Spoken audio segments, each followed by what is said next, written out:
Well, a beautiful night here at Shea Stadium for the first night game of the season here for the Mets at home. The umpires behind the plate will be Bill Lawson. At first base will be Phil Luspitalier. At second, Merrill Hedry. And at third, Jerry Loover. Well, the Mets last year against the Giants were 3 up and 9 down, 1 and 5 here at Shea, 2 and 4 at Candlestick. Lifetime, the Mets 105 against 141. The Mets just off the 4-2 win over Philadelphia, stopping the 6-game losing streak. And the Giants off 2 out of 3 defeats to the Dodgers at San Francisco. This is the first of an 8-game road trip. Then they go on to Montreal and Philadelphia after Shea Stadium. Mike Scott on the mound, the rookie, 0-0 this season, and of course lifetime was making his first major league start tonight. He appeared once in relief on April the 18th in the 6-5 loss to the Expos at Montreal. Pitched 2 innings and allowed 3 hits and a run with a strikeout. Started the Mayor's Trophy game against the Yankees last Monday, April 16th, but pitched to only one batter before leaving the game with a broken blood vessel on the middle finger of his right hand. That was that hard hit ball off the bat of the leadoff man for the Yankees, Mickey Rivers. He was 10-10 with a 3.93 ERA at Tidewater of the International League in 1978. We are ready to go with the play-by-play here at Shea Stadium. The Giants and the Mets, and here with the play-by-play is Ralph Kiner. Thank you, Steve Albert, and hi, everyone. And San Francisco with a record of 9-8. They're 3.5 games out of first place. Trailing Houston to lead Cincinnati by 3. And the Mets with a record of 4-8 on a 1-game winning streak. And the first pitch by Mike Scott is in for a called strike. Leadoff batter for the Giants, Bill North. North batting at .214. He has good speed. So far this year, he's had 2 stolen bases in 3 tries. He played out his option, was signed by San Francisco. And Mike Scott back again, and a curveball hit off the end of the bat over on the third base side, foul. So a 2-strike count. Michael Scott, 23. He'll be 24 on Thursday. 6'3", 195 pounds, from Hawthorne, California, just outside of Los Angeles. Last year at Tidewater, he won 10 and lost 10.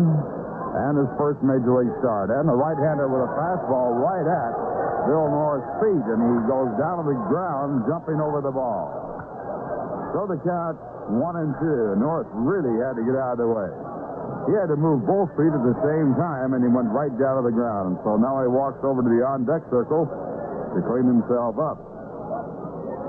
For the Mets, it's Willie Montañez at first base, Doug Flynn at second base, Frank Silveris at shortstop, Richie Hebner at third base. In the outfield, Steve Henderson in left field, Lee Mazzilli in center field, and Joel Youngblood in right. The catcher, John Stearns, and now North back in the batter's box. The Mets playing as though he were a right-hand batter.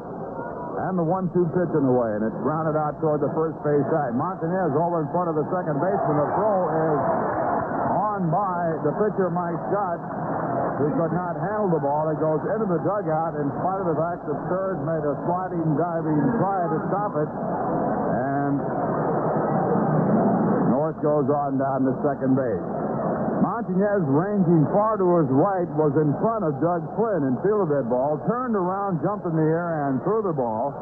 And a very difficult throw to make, and Scott just couldn't find it.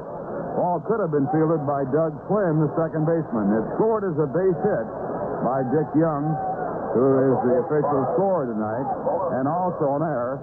The error is a result of the fact that North got down to second. So now Terry Whitfield, who had a 10-game hitting streak stopped on Sunday, coming up.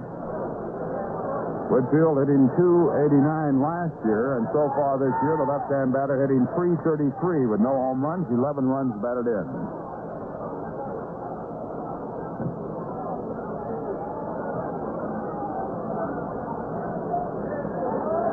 So Scott working with the runner at second, no one out here in the top of the first, and with North bouncing around at second base, Scott steps back off the pitching rubber.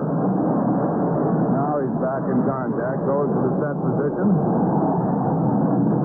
and And the pitch is hit hard to right, a base hit. Youngblood will field it to one hop. North will not score. The throw in to Stearns is a good throw, and now the Giants with runners at first and third as they get off to a quick start. Line shot by Whitfield to right field, a one-hopper for Joel Youngblood, and with his strong arm, the third base coach holding the runner up.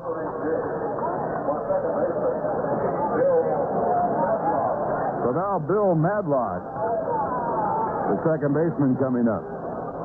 Dave Bristol, the coach at third. The coach at first base is Davenport. Jim, a veteran third baseman himself and a fine ball player, the coach at first base. Mets play their infield back at double play depth. And Bill Madlock, who batted .309 last year, batting for the first time against the Mets. And the first pitch is grounded foul. Scott came into this game with a 4.50 ERA. This is his second game for the Mets. Madlock so far this year hitting .131. He's had one home run, 12 runs batted in. So to first base, and the runner there, Whitfield, back standing up. Madlock twice has led the National League in hitting. Now Scott ready, and the one-strike pitch hit hard to third. Could be a double play. Hebner over to second in time, and Flynn with his relay to first base for the double play has a run scored. So North scoring the first run of the ball game, coming in from third on the 5-4-3 around the horn double play, and with one run in, no one on, and 2 men out, the batter will be Jack Clark. Clark has hit in 4 straight games and 11 of his last 12. Last year he batted .306.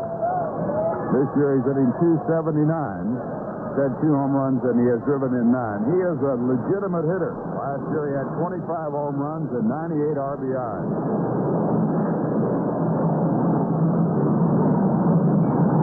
And the first pitch is hit hard right at the shortstop, Frank Tavares, who handles it. He'll go to first base in plenty of time to retire the side. 1 run, which is unearned on 2 hits, 1 error, and no one left on base. And the score at the end of 1.5 innings.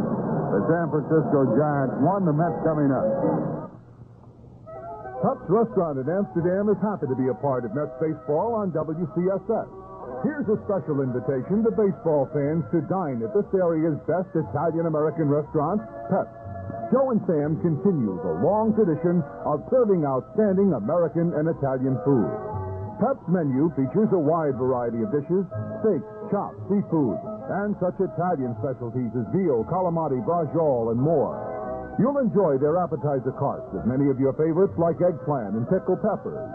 For more than 50 years, Pep's has served us truly great food.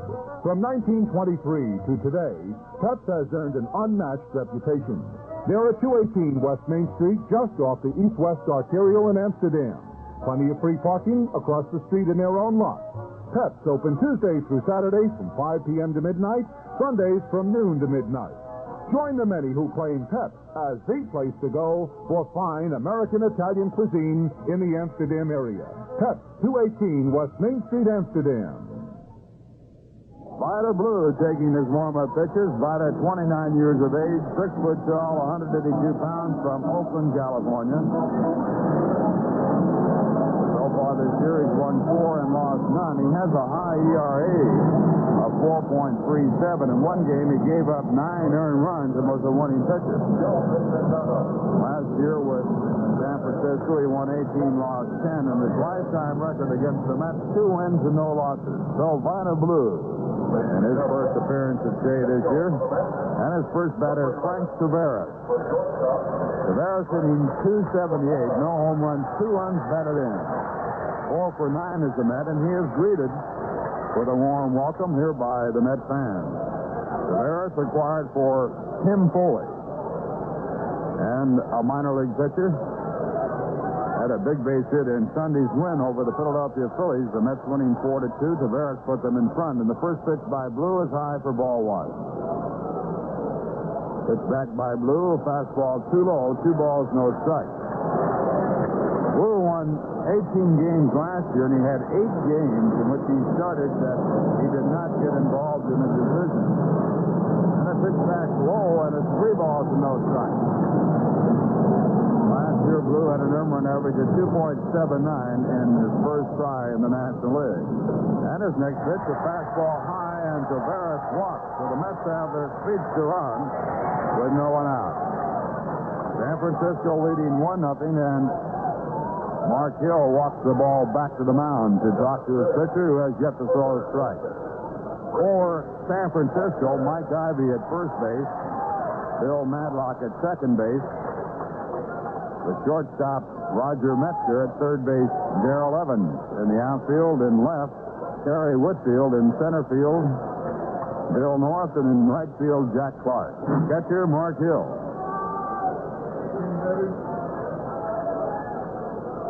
And now it's Richie Hebner stepping in, and the left-hand batter looks for the called strike. Hebner batting at 244, 1 home run and 5 runs lettered in. The Mets have a team batting average of 235. The Giants have a team batting average of 226. 1 strike to count, and the next pitch is hit foul into the stand, strike 2.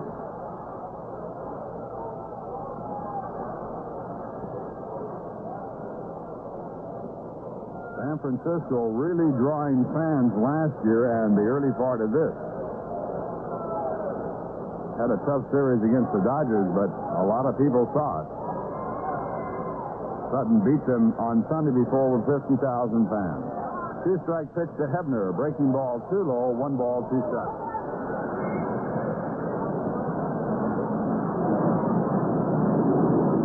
Giants made a big turnaround last year. Credit given to the trade that brought Vita Blue over to San Francisco from Oakland to throw to first base and Tavares back. Blue, strong pitcher and a very inspirational leader. Again, a throw to first base, again Tavares back. Blue had 4 shutouts last season and pitched them all in Candlestick Park. Good park for a left-hand pitcher. Again, a throw to first base. Billy Pierce made a living out of pitching in Candlestick, a left-hander, at the end of his career. Wind blowing in strongly from left most of the time there.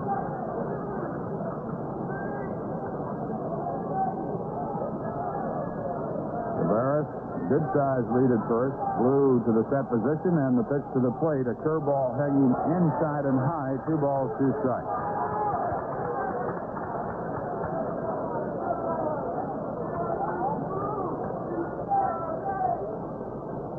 Two balls, 2 strikes. Hebner hitting with an open stance and from a deep crouch. And Blue ready now in the 2-2 delivery, and it's fouled back out of play.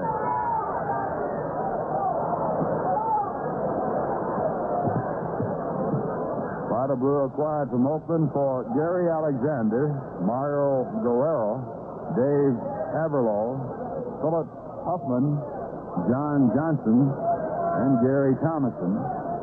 One other player, Alan Worth, and Cash. That's giving up a lot of players to get a very hard-throwing left-hander. 2 balls, 2 strikes. Once again, Blue ready, and here's the pitch, and Hebner takes it low. It's out of the glove of Mark Hill, but not far enough for Tavares to be running. Giants leading 1-0.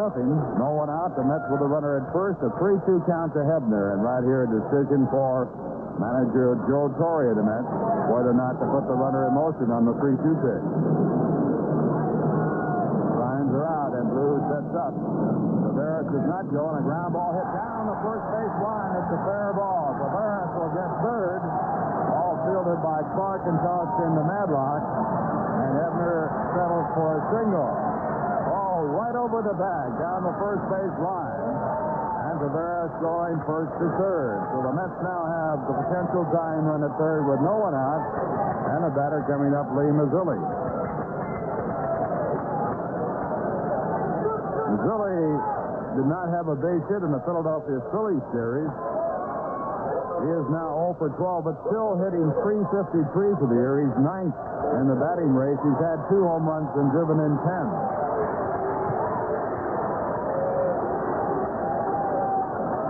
announcer playing their infield back, willing to give up a run to try and pick up a double play. And Lee Mazzilli batting from the right-hand side. And Blues' first pitch, and it's a breaking ball, 2 low.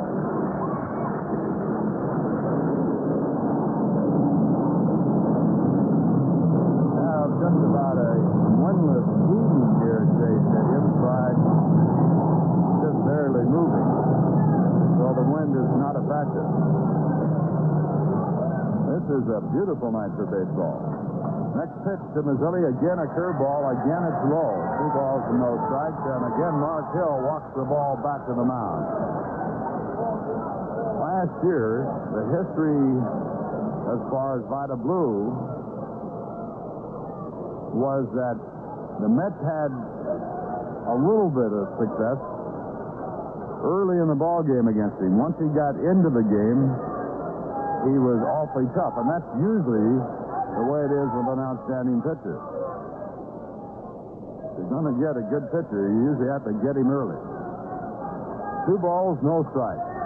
Now the pitch, and it's a drive to right field. It'll be a long fly ball caught by Clark, and now he drops it as he reaches back to throw. And coming in to score is Frank Tavares, and now we got a strange thing happening here. Did he drop the ball, or did he drop it in throwing it? And now the umpires are in a tremendous controversy. Evidently, they are saying he dropped it in throwing, and that it is a catch and an out. On the play, Hebner, who was the runner at first, held up and actually was passed by Lee Mazzilli. I don't believe anyone saw that. And if that had been called, Lee Mazzilli would have been out. The umpires giving a very strange sort of call to what took place. Very heady base running, Ralph, I thought, by Mazzilli. Mazzilli pulled up even, but did not pass. And now they're changing the decision, ruling in the favor of the Mets. And now here comes Joe Altobelli. The first base umpire, Phil Rascatalia, ran into the outfield, and he ruled that the right fielder Clark held the ball long enough for an out at first. Now he has reversed the decision. And the Giants might very well here say, well, Mazzilli on the baseline passed Richie Hebner. I don't think he did. He pulled even with him. May have gone a stride beyond him. I'm not sure. And then realized what had happened. Mazzilli started backpedaling back to first and waving Hebner on to second. So now that the decision is overturned to the Mets, now it's the Giants' turn. Now the problem really is the indecisiveness of the call by the second base umpire, Merrill Kadri. There was never a clear-cut ruling as to whether the ball was safe or out. So that's what the argument is now. In the meantime, Vida Blue throws. The other interesting part of the play now is did Mazzilli pass Hebner between first and second? He might have. Well, I will say this. They were close enough to shake hands. Hebner holding up on the play when he saw that Clark got his glove on the ball. And then it appeared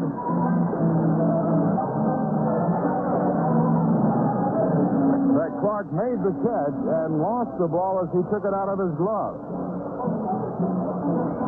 If that were the case, then Mazzilli would be out because the catch was made. And Hebner would end up at second. The Mets have tied it up at 1-1 as the runner came in from third. And now the Giants are arguing that the catch was made.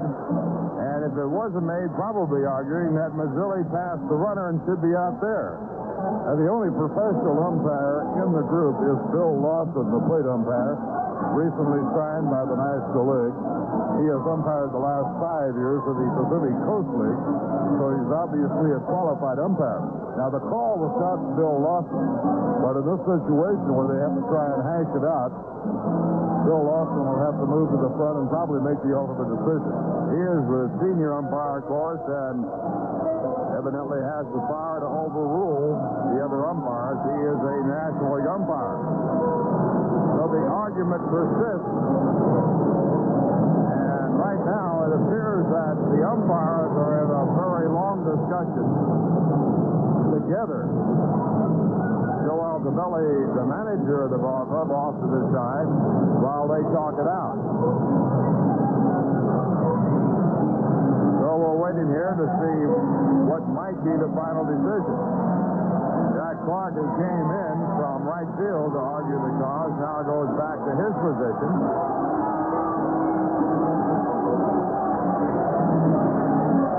I've seen situations like this, Ralph, where the senior umpire would finally say to the other umpires, let's walk away, let's go over by ourselves, away from all the players, talk it out, and they won't make a decision.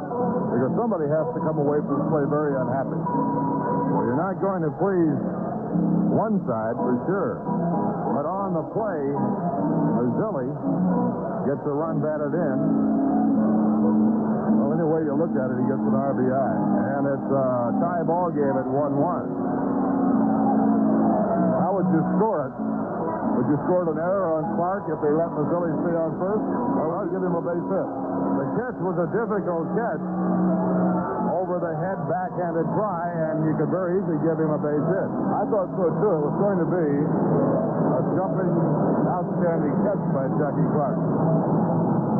And it looks like the Mets do win the argument.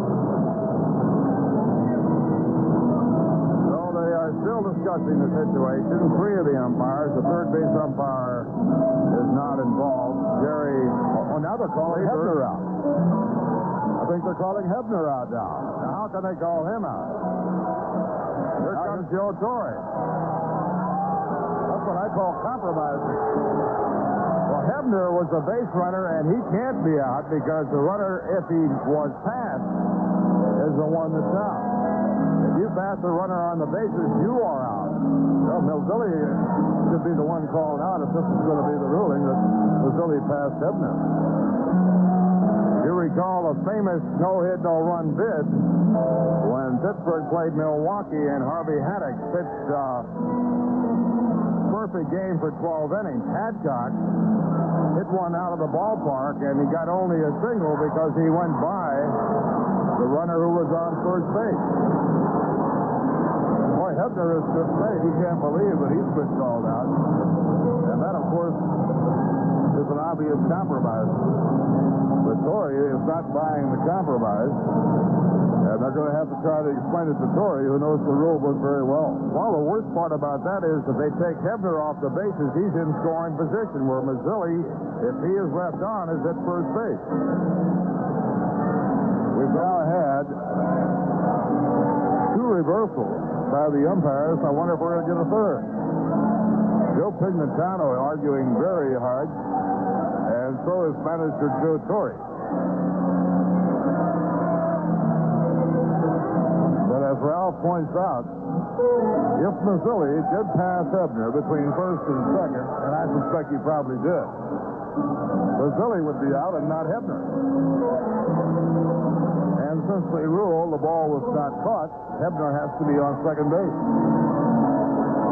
And the argument persists now as the Mets take it up.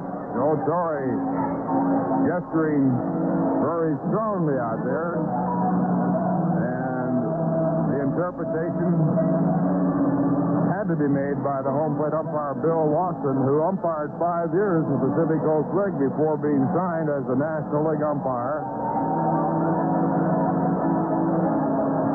Well, this is the most upset I've seen Joe Torre, which means he has not been able to change their mind.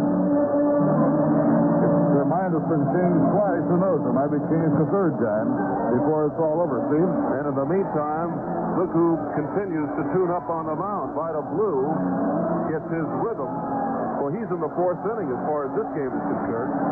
And the argument continues, and Joe Torre, like a carousel at Coney Island, bouncing from umpire to umpire. He has to hold off Joe Pignatano, the first base coach. They are steaming right now. Chuck Cottier has to restrain Pignatano, who is livid. Well, it doesn't make too much sense, I'm sure, to Joe Torre to lose a base runner at second base. If the umpires had ruled that the ball was caught and was dropped in the act of throwing, which they could have done, the Mets would have got the runner in from third as they did, and Hebner would have been left at second, because he would have been able to go on down to second. It might have even gone a little bit farther, but ruling that out, he would at least be at second. This way, by this interpretation, the Mets are left with a runner at first base. So we've had our real first mix-up as far as the umpires are concerned. This is by far and away the most difficult they have had to solve. And to me, Ralph, this is an either or an or situation. Either Mazzilli is out for passing Hebner, which he should be if he passed it. Out because the right fielder held the ball long enough, or safe because he dropped it. I just saw the replay again, and it appeared as if Clark had dropped the ball before going into the act of throwing it back. That, of course, would be the interpretation of the second base umpire, Merrill Hardy, or Hadley, I should say. And if that were the case, and he had caught it, Hebner should be at second. But in any case, Hebner should be at second base, because if Mazzilli passed him on the base path, it should be Mazzilli that's out. Unless they've got a new rule in baseball. The replay was so tied up watching Jackie Clark, the right fielder. The replay does not show at all whether or not Mazzilli passed Hebner. I was watching Mazzilli. I thought he pulled even with him and maybe went a stride beyond him. I'm not sure. What I saw as far as Hebner-Mazzilli would be concerned was that Hebner kept motioning to Mazzilli to stop and go back. And in the brief instance that I picked it up, I don't know whether or not they touched. They might have touched. Well, obviously, they can't decide what they think is right. They better get a rule book out. I know the initial call, I happen to see that very clearly. The initial call by L'Hospitalier, the first base umpire, he had called Mazzilli out. He said Clark caught the ball, and then changed that decision. Well, it happens to all umpires, whether they're professional or not. You have these kind of rhubarbs. I remember one when the Mets were playing the St. Louis Cardinals. They ruled a catch. It was Paul Pryor, who is on strike at this moment, ruled that a catch was made and a double play and the ball game over, and it was actually shown on the replay where it wasn't.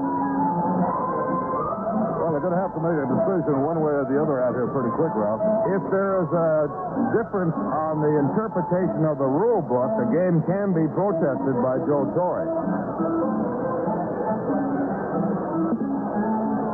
This is about as long an argument as I've seen.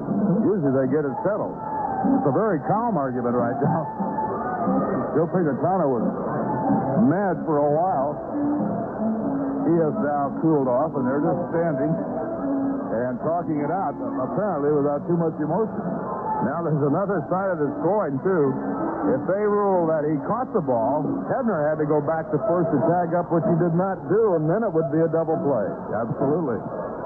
Well, the one thing I think they are all in agreement on now is that the ball wasn't caught, that he didn't hold it long enough. Although that's the first call L'Hospitalier did give.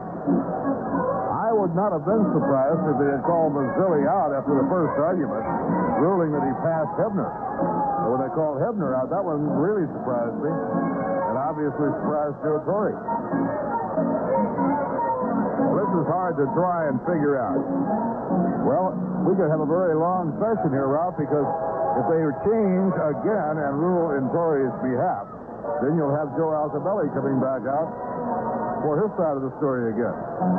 I want to see how the PA announcer tries to figure this one out. Everybody here. I think he'll probably take a hike. This is really the longest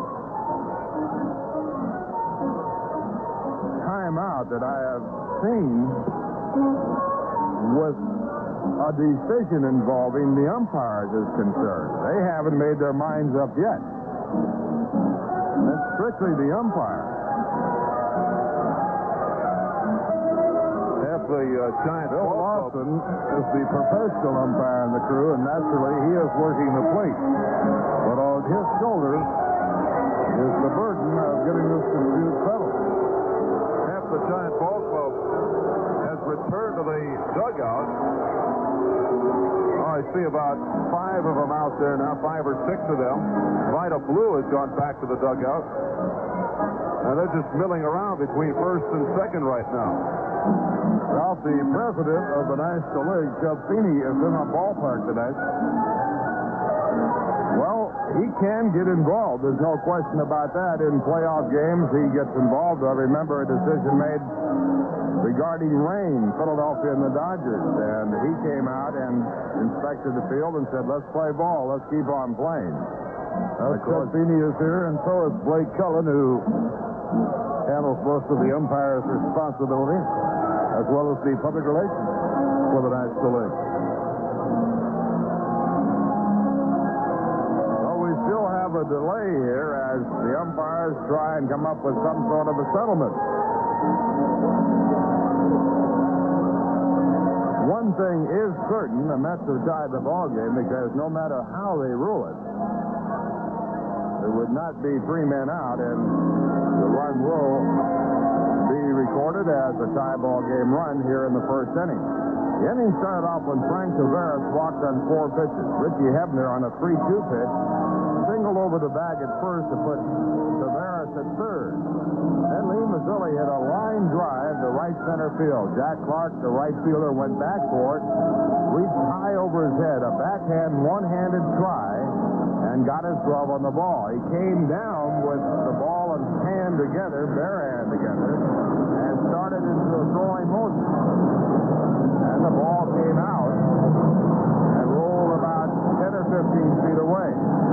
Billy, who had hit the ball, got near or past Hebner halfway to second base. Hebner had held up on the play to see whether or not it would be ruled a catch. And that ruling really came in 2 different ways. The first base umpire called it a catch, and if that were true and it would hold up, Hebner would have to go back to first and Mazzilli would be out on a fly ball catch. Hebner did not go back as he went on down to second. Now, whether Mazzilli passed the runner or not, if he passed the runner, Mazzilli should be out. And still no decision on it. What effect will this have on Vida Blue? He was off to a tough start. He was struggling. Might help him, might hurt him. Well, he's a veteran pitcher, and he was having some control problems. And as Steve Albert pointed out, while the early part of this argument was going on, he was continuing to warm up on the mound. And sometimes pitchers coming out of the bullpen, where they warm up out in left field if they're visiting, have trouble adjusting to the mound in the ball game. He certainly had time to adjust. I think they're going to call Mazzilli out and put Hebner back on first. Looks like that's the way they resolved it. They've ruled that Mazzilli did pass Hebner on the baseline between first and second. So Mazzilli is out. Hebner goes back to first, and the game is tied. It'll be interesting to hear the argument. Now Joe Altobelli is coming out of the dugout. Hebner never went back to the bag, so what they might have done is compromise, saying that the decision wasn't clear-cut and logic should take place. If there had been a definite out call, Hebner, who had held up, logically would have gone back to first base. So that might be the compromise in the situation. As far as Joe Torre is concerned, he'd rather have Mazzilli on first than Hebner because of the running streak. That is very true. So if we can guess, we certainly don't know what took place from the conversation on the field. It was ruled a catch, and they're allowing Hebner first base even though he did not go back to tag it. And it must be, logically, because the umpires were not together on their call, and they have used a logic system of discerning what took place. Well, do you think they're ruling it was a catch, or do you think they're ruling that Mazzilli is out because he passed Hebner between first and second? But Hebner would be on second base then. I don't know, Bob. It's too hard to tell because evidently no one's satisfied. It's now Joe Altobelli out to take up the argument. No matter what the call, This one has gone close to 20 minutes. This delay because of the dispute, which is now moved over to the third base line, to the right of the pitcher's mound. Now the home plate umpire, Bill Lawson, is coming back, and evidently he might make an announcement. Oh, he's coming back now to talk with Tom Gorman, a retired veteran umpire who's in this ballpark. Tom Gorman, as a civilian, has been brought in to oversee what is taking place in the ballpark. So if he's back to talk with Tom Gorman, we might have another decision. Well, this one will get a lot of attention, media-wise, since we are working with one professional umpire, 3 amateur umpires, and they've been handled a tough one to work with, and they just cannot call it and satisfy both Joe Torre and Joe Altobelli. I don't, Torre is satisfied, Altobelli is not, and vice versa. I don't know whether it was Tom Gorman that the home plate umpire talked to, but Tom Gorman has been in the ballpark, and he is a retired veteran National League umpire, a well-respected one, and there's a good possibility that he did have some conversation. It was a very short conversation, as a matter of fact. Lawson went back in the tunnel behind home plate, was gone just a short time, maybe 30 seconds or so. Well, I hope they let us know exactly how they did rule it. Now it's Lawson over to the press phone. Now I see Lawson going into the dugout to use the phone. That tells me that Joe Altobelli is playing the game under protest. He's calling the press box, I believe. Well, either umpire should make some kind of a decision. It certainly has been a long one, and of course I think Joe Torre could have a protest too. He's either calling to protest the game, or he might even be calling to talk to Chubb Feeney, the National League president. But we'll know in a moment. We'll hear a PA announcement if that's the case.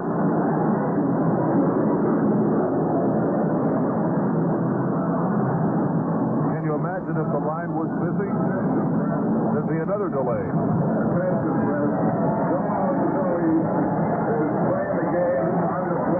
Now the announcement that Joe Altobelli, the manager of the San Francisco Giants, is playing the game under protest. And the protest could hold up if it's an interpretation of the rules. You cannot get a protest to hold up on an umpire's decision. But if it's an interpretation of the rule book, they could possibly have a protest. So, as it turns out, Mazzilli is out. Hebner is at first base. The ball game is tied at 1-1. And the batter coming up for the Mets, Steve Henderson.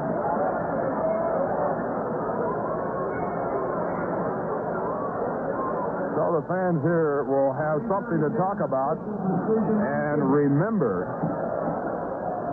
as we've had, what, Steve, about a 25-minute delay?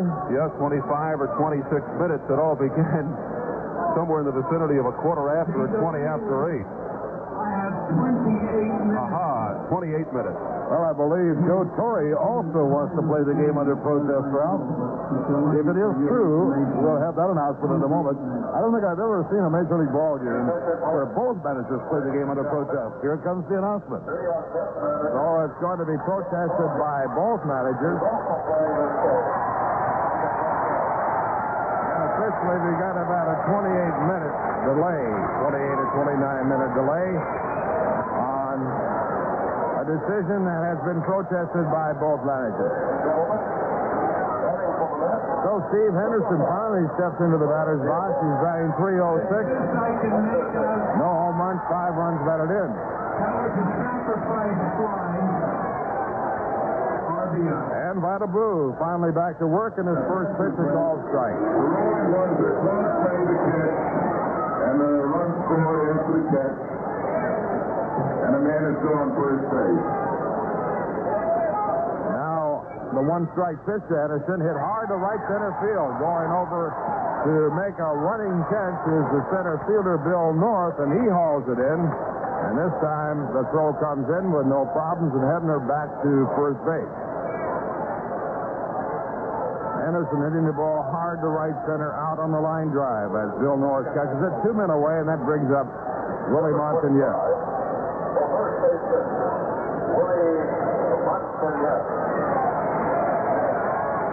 Montagnez is an 0 for 8 streak. He's had 1 home run, 3 runs batted in.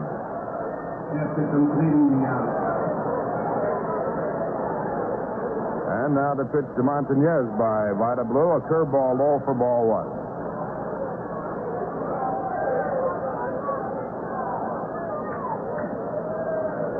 Ebner, a short lead at first base. Blue back to the plate at a hard smash foul down the first base side. Mets have hit the ball hard against Vida Blue in this half inning. After a walk, hard single over the bag at first, a line drive by Mazzilli that was ruled caught. Run scoring on the play. And Steve Henderson a line drive to right center field. Next pitch to Montagnez with Ebner at first base is taken high. Again, a breaking ball, 2-1.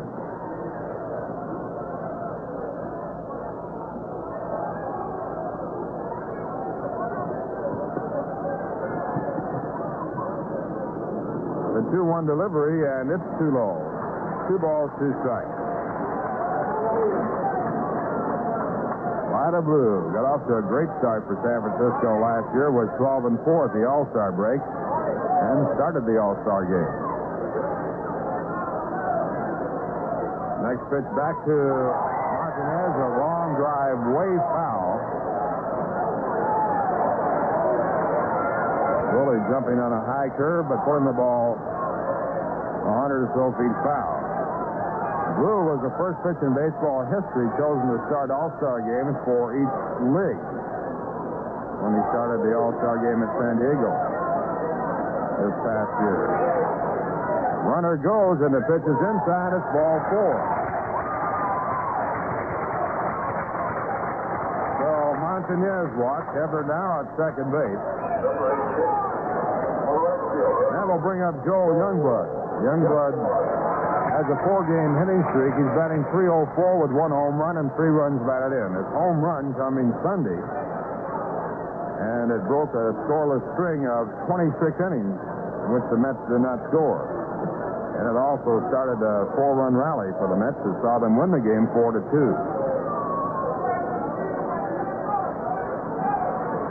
Runners at first and second. 2 men out, bottom of the first inning. And Blues pitch to Youngblood, a breaking ball outside, a ball.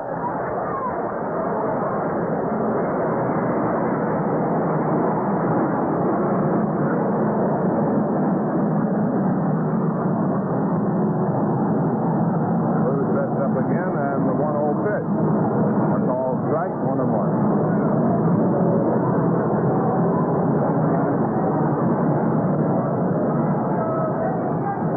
Considered to be a strong ball club and a contender in the Western Division of the National League. 1-1 pitch to Youngblood, high and outside. 2 balls, 1 strike. Houston, the club not picked to be a contender, off to a great start. They won 12 and lost 4. They lead Cincinnati by 3 and San Francisco by 3.5. San Diego 4.5 games back, and the Dodgers, the National League champions, 5 games out. Next pitch to Youngblood is hit to deep left field. It'll be extra bases. And the ball over the wall, a home run. Joe Youngblood with a 3-run home run, and the Mets lead by a score of 4-1.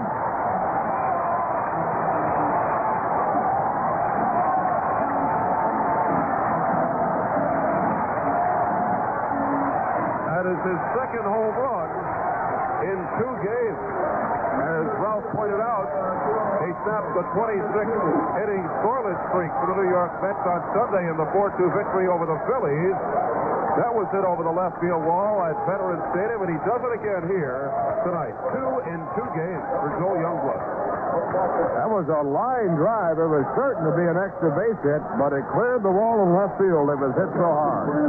Now the batter, John Stern, takes the pitch high at ball 1. It was the control with supervisor Tom Gorman. 1-0 pitch to Harrington in the air to center field. Moving back to center fielder Bill North. Now he moves in, gets under the ball, and makes the catch, and that retires the side. But the Mets in the inning score 4 runs on 2 hits. Leave no one on, and the score at the end of one, it's the Mets 4 and the Giants 1.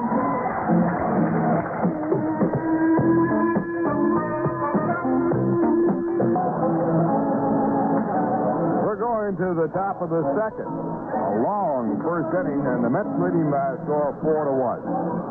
28-minute argument. It has to be the longest one that we've ever seen. Well, they had the clock on it for 28 minutes. And that was because the umpires could not get together. It would be interesting to know if there's ever been one play where both managers protested the game. I would have to believe it has happened, but, well, most things in baseball have happened at one time or another. As it turned out, the Mets did not lose anything by it. By the umpire's decision as Youngblood hit the 3-run home run.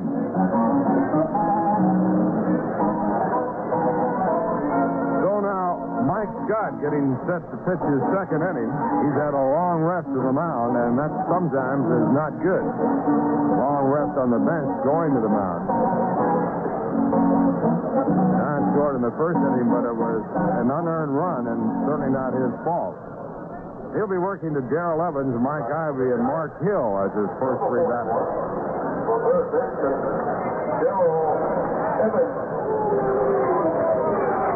Evans with 1 home run, 8 runs batted in, hitting .242, the third baseman. Last season he hit 20 home runs and drove in 78, played out his option, and then did re-sign with the Giants, the club he had been with. And he takes the fastball high, ball 1. Evans, a left-hand batter, acquired from the Atlanta Braves. And the next pitch back is rolling inside. 2 balls, no strikes.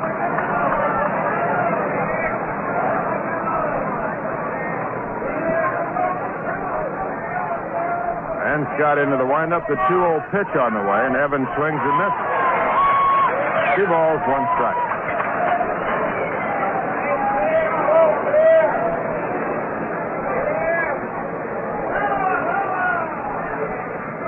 2-1 pitch is lying down the right field side and fouled by about a foot. Montanez making a jump for it, but it was out of his reach and curved foul by about a foot. So they count 2 balls and 2 strikes.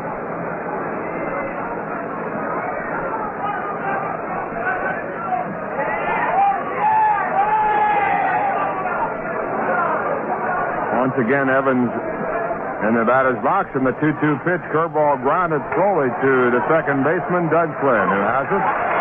Throw to first base for the out. That'll bring up Mike Ivey.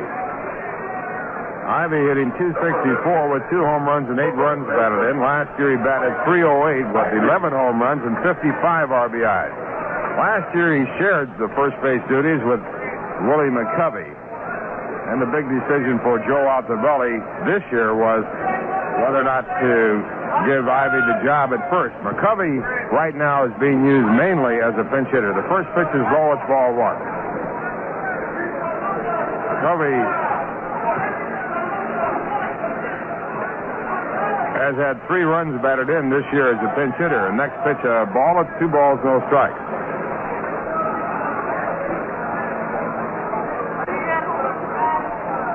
Covey with 505 career home runs, and the next pitch is popped up on the second base side. Willie Montanez goes over and makes the catch. 2 men away. That will bring up Mark Hill.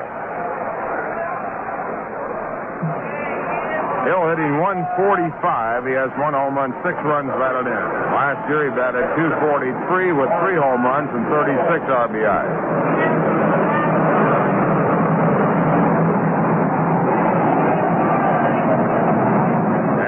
Scott with a curveball. It's over for a called strike. Mets leading 4-1. 2 men out, top of the second. And the next delivery, a hard slider high and inside. 1 ball, 1 strike. Remember his father, Ed Hill, who pitched for the St. Louis Browns? You've been into that stat book. Here's the 1-1 delivery. Swung on and missed. 1-2. No, he wasn't around very long.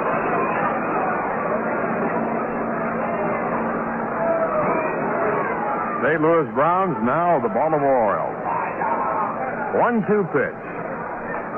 Fastball fouled back out of play. So the count remains at 1 ball and 2 strikes. Actually, I just made that up. No, it's true. It's true. His father played. You could have made it up. 1 ball, 2 strikes. Again, Scott back and a fastball high inside. Scott was uniform number 30. Big, strong-looking boy. Actually looked like a California beach boy. Next pitch, a fastball foul back. Pitch high and tight, fouled off against the screen. Now remains at 2 balls and 2 strikes.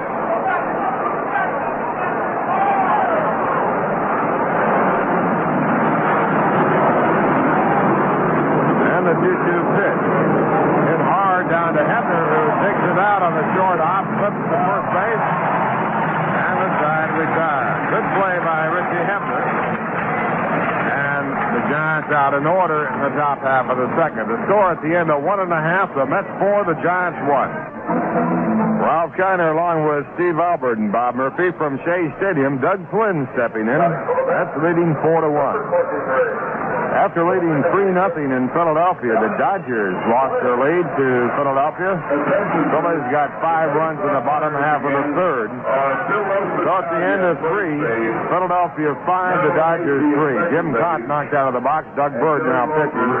Doug Rao starting for the Dodgers, still in. Shea, a home run, his second of the year. Philadelphia has won 7 of their last 8. The first pitch, a ball by Vida Blue, and now Flynn fouls off the next. 1 ball, 1 strike. Montreal beat San Diego 5-1 to move to within 1/2 game of Philadelphia. Ross Grimsley getting the victory. He's now 2-0. The loser, Randy Jones, 3-2. Ellis Valentine, a home run, his first, and Richards, a home run, his first. Now pitch out of the strike zone. The count 2 balls, 1 strike. Houston playing, or scheduled to play in Chicago, rained out. And a bouncing ball through the middle. It is fielded back in the bag by Roger Metzger. The shortstop is sort of the first baseman is in the dirt, and a safe call at first base by Merrill Hadry. A base hit, and a good fielding play on range by Roger Metzger, the shortstop. Went over totally in back of the bag at second. So the Mets have Flynn on with no one out, and Mike Scott, the pitcher, coming up in a bunting situation.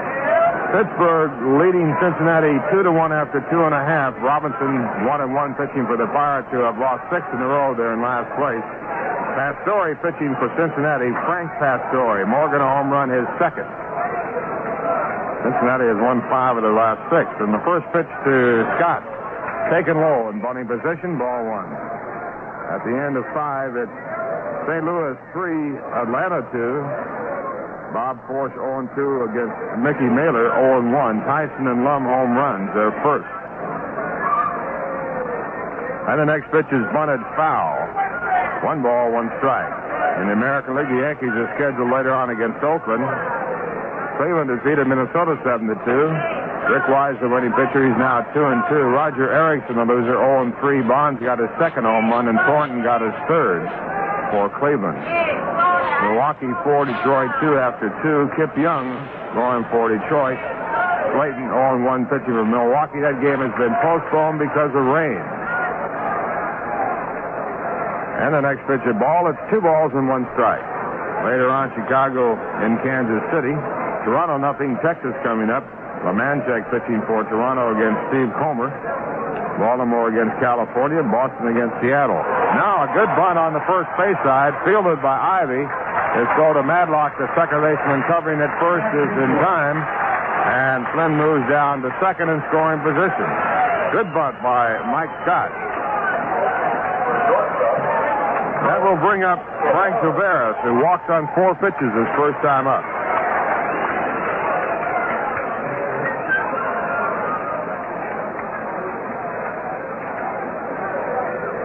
Tavares 4 for 9 as a Met. Batting .278. Outfield shortens up. And Vida Blue's fastball at the letters, a called strike.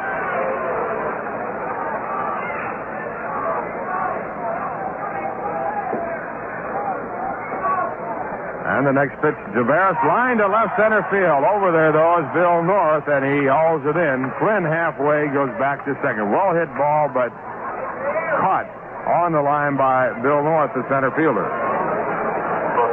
That'll bring up Richie Hebner. Hebner single his first time up. Batting .261.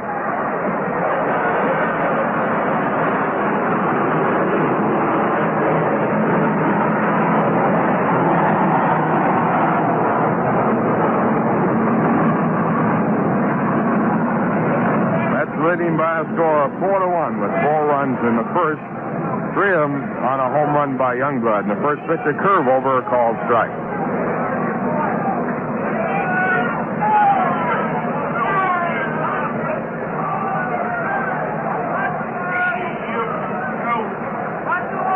Blue sets up again, checks the runner at second, and the pitch back to Hebner is grounded foul. So Blue out in front with a 2-strike count.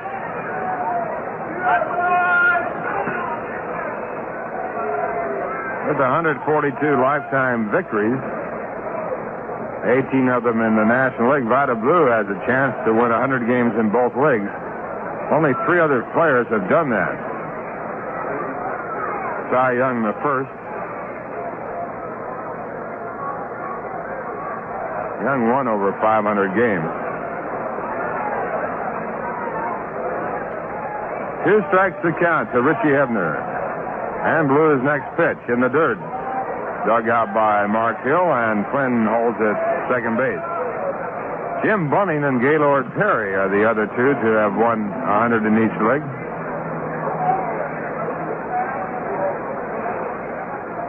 Milt Pappas missed it by 1. He won just 99 in the National League after winning over 100 in the American. 1 ball, 2 strikes. And a swing at a curveball, and Hebner's struck out. The ball was in the dirt. He takes off for first base, and Hill picks up the ball and throws on down to Ivy for the completion of the strikeout. First strikeout for Vida Blue. It ends the inning. No runs, 1 hit, a runner left at second, and the score at the end of 2, the New York Mets 4 and the San Francisco Giants 1. Remember the old comedy routine, who's on first? Well, you will be able to be on first at Shea Stadium, courtesy of Dairy Lee. See the New York Mets take on all comers by saving the coupons, which will be printed on Dairy Lee and Dairy Lean milk containers. And we'll have thousands of seats available for you for Met games throughout this season, both day and night games.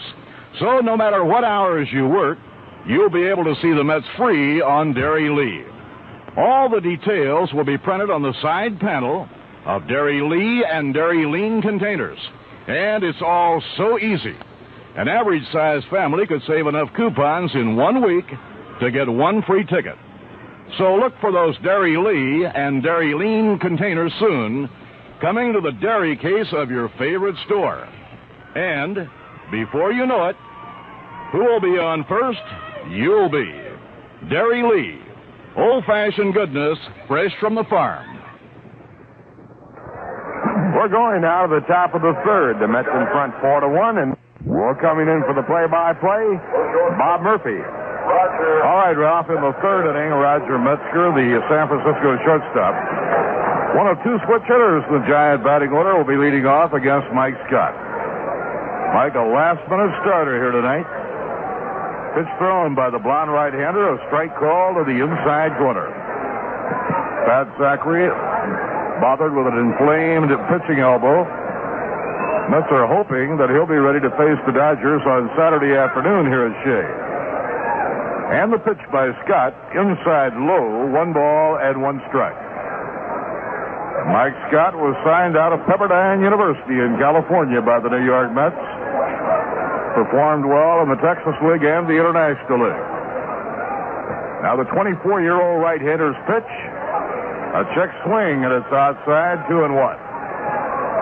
Mike will be 25 years old day after tomorrow. John Stearns providing a target. Inside, ball 3, 3-1. Dave Bristol pacing back and forth on the coaching lines at third.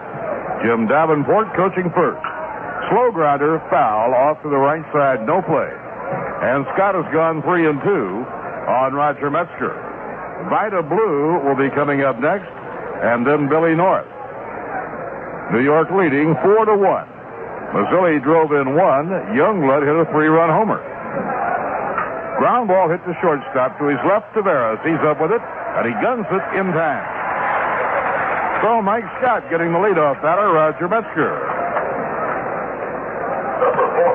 Vida Blue comes on to hit. Vida has been about 12 times this year without a base hit. Until last year when he came over to the Giants as a member of the Oakland A's and in the American League with the DH, he didn't do any hitting.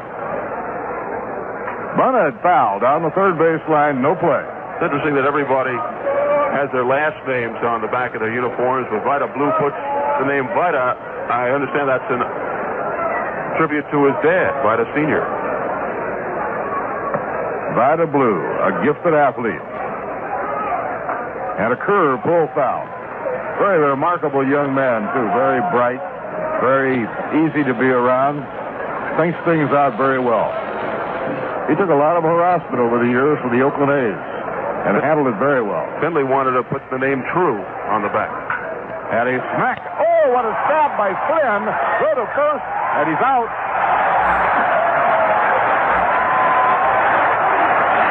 Beautiful play by Doug Flynn, robbing Vida Blue of a base hit. Flynn, who reacts so beautifully at second base, gives a perfect example of why Joe Torre calls him the best defensive second baseman in the league.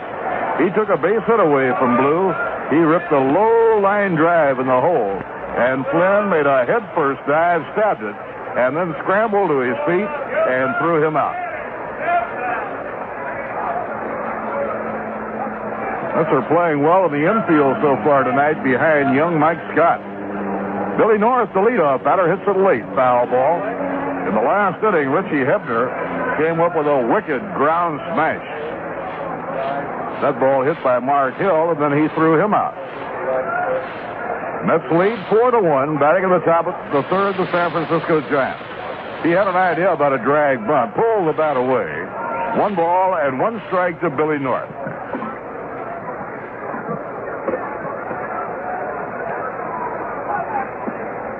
Billy North signed with the Giants as a free agent.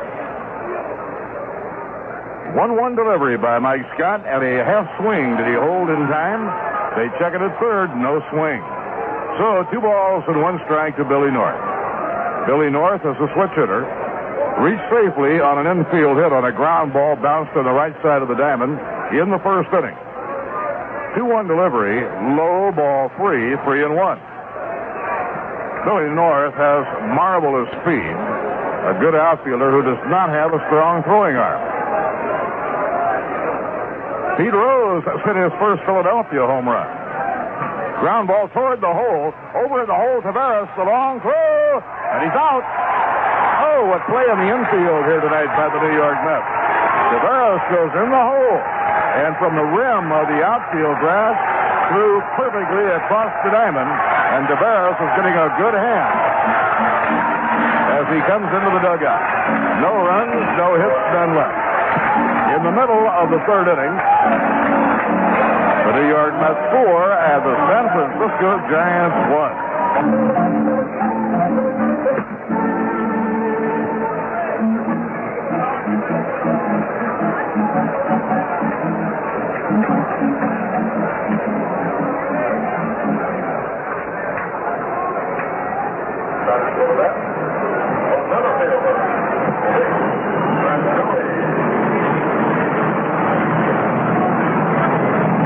Mazzilli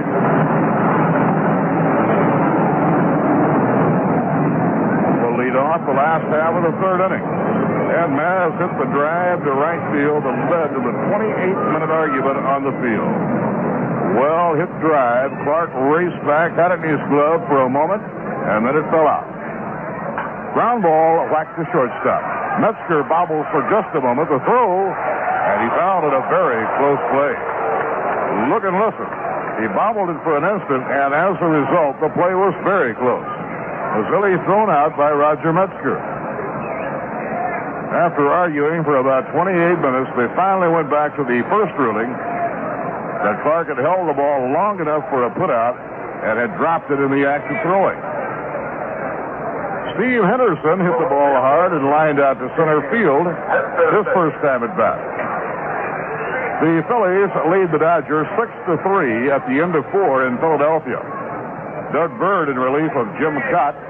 Doug Rao, the Dodger pitcher. The Penguin hit one for the Dodgers. Pete Rose for the Phillies. And a foul tip, strike one. This afternoon in Montreal, the Expos with Grimsley beat San Diego and Randy Jones 5-1. Ellis Valentine Hobart for Montreal and Gene Richards for San Diego. Houston at Chicago rained out. The Pirates lead Cincinnati 2-1 at the end of 3. Vida Blue around with the arm, fastball just outside. Don Robinson, the Pirate hurler, and Frank Pastore pitching for Cincinnati. Tom Seaver was scheduled to work. I wonder if he has a problem physically. Fouled back on the screen. Little Joe Morgan has hit a home run for the Reds. St. Louis 3, Atlanta 2 in the 7th. Bob Force and Mickey Mailer pitching. Home runs by Mike Tyson, and Mike Lum. Vida Blue out in front on Steve Henderson with a 2-strike count.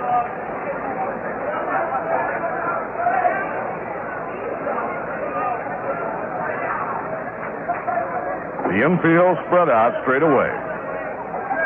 High outside, 1 ball, 2 strikes to Stevie Henderson. Steve hitting an even 300, 0 for 1 today with a well-hit line drive caught by center fielder Billy North. North playing Henderson as a right field hitter.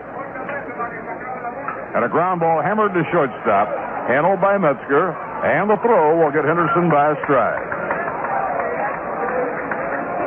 2 outs and nobody on, and Vida seems to be settling down. Vida Blue, like Tom Seaver and Jim Palmer, the kind of pitcher you normally have to get early and then make it stand up. Willie Montañez reached on a walk, came home on Joel Youngblood's 3-run homer. Left-hander against left-hander, and a breaking ball high, 1 ball and no strikes.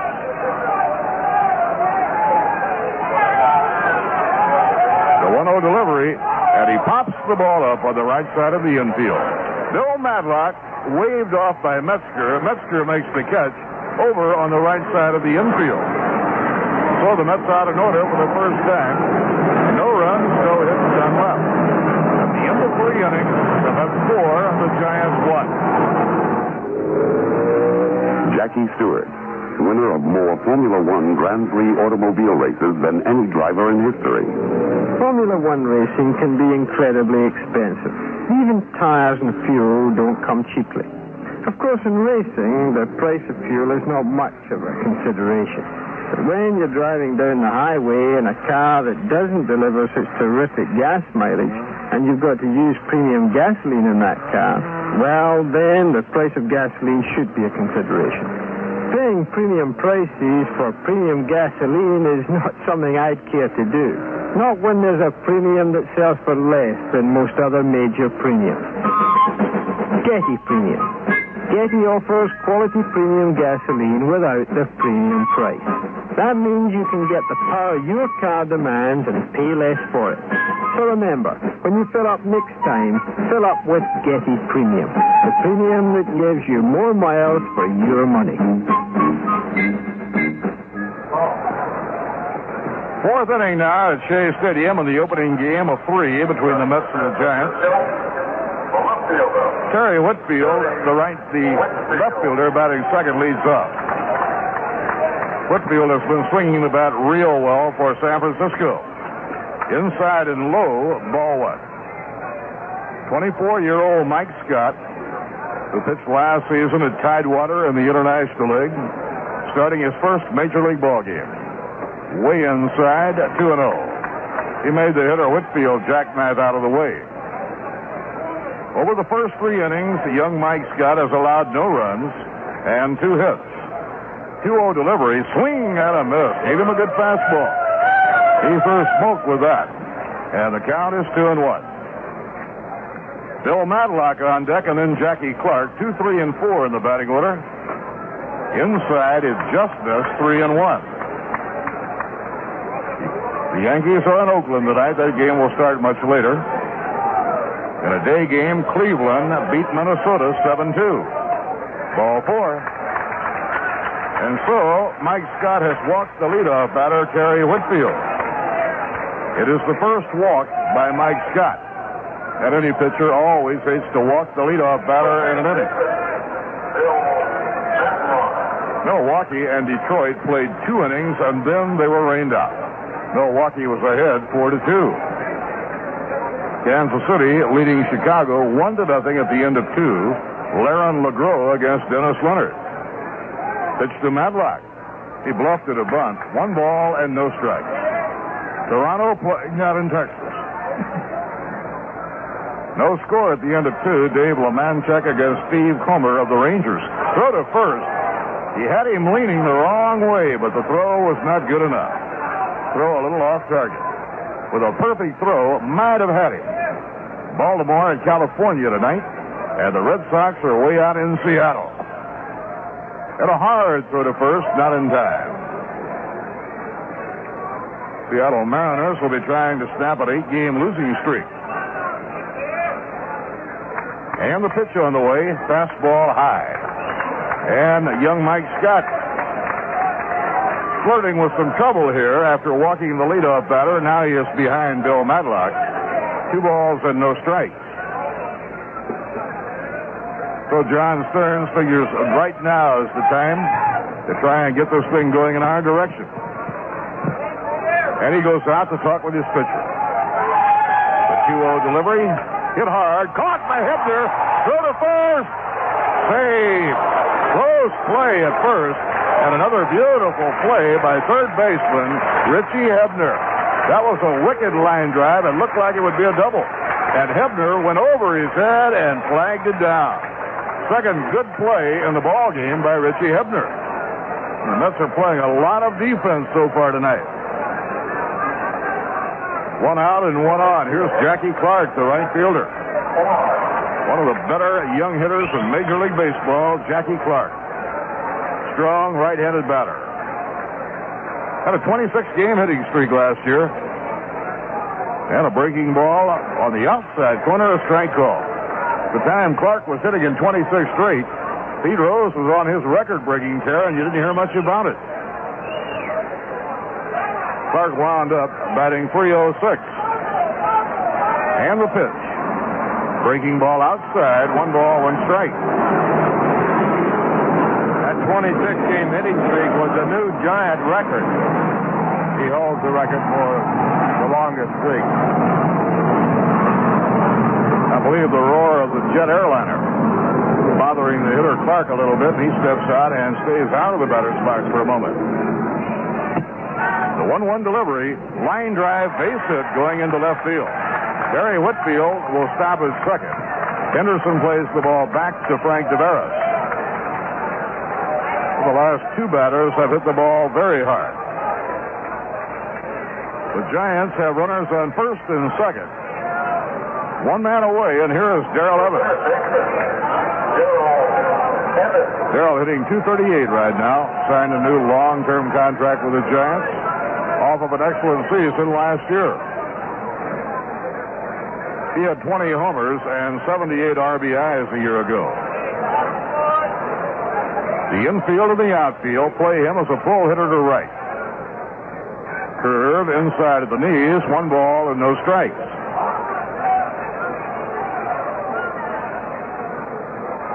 Joe Torrey is going to send his pitching coach, Rube Walker, to the mound.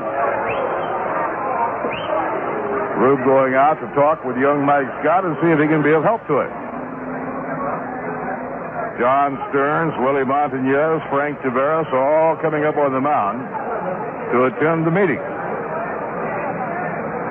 Game 2 of this series tomorrow night. And the count, John Montefusco will be on the mound for the Giants, opposed by the man who led the National League in ERA a year ago, Greg Swan. Bob Nepper, outstanding left-handed starting pitcher of the Giants Thursday night, and the promising young rookie Neil Allen for New York. That's the 3 rookie pitchers on their staff. One of the 3 starting right here tonight, Mike Scott. Now we're ready to go. And a foul back upstairs, no play, 1 ball and 1 strike. Mike Scott and Neil Allen, starting pitchers, and Jesse Orasco got his first Major League win in relief Sunday in Philadelphia. Lockwood came on with some outstanding relief work to save the game for young Jesse Orasco. 1 ball, 1 strike to Darrell Evans. The runners lead from first and second. Swing and a miss at a curveball. That might be the best-looking curveball he's thrown. 1 ball, 2 strikes.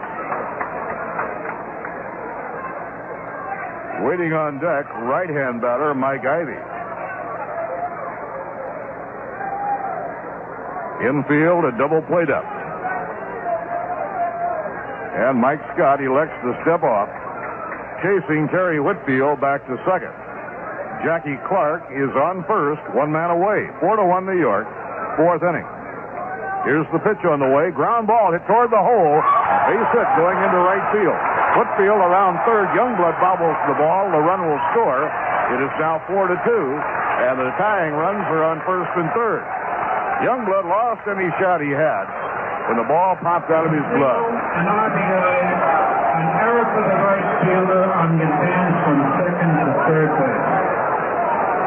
Well, the official scorer, Dick Young, is charging Youngblood with an error in right field, feeling that Jackie Clark would not have gone around to third had it not been for the error. I'm not so sure about that, Ralph. Well, I do know this. He was having no idea throwing to third base. He was going to be throwing home.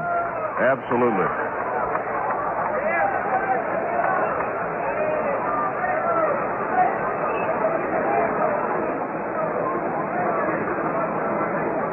Runners on first and third, 1 away. Mike Ivey is the hitter. And the pitch on the way, curve outside and low, ball 1. And the sign now goes out to the New York Mets bullpen, and we'll get some warm-up action.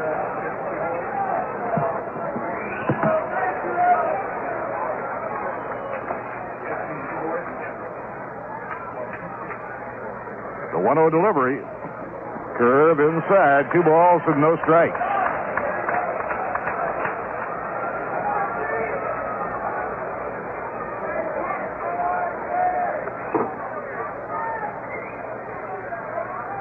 Like Dwight Bernard on call of the New York Mets bullpen.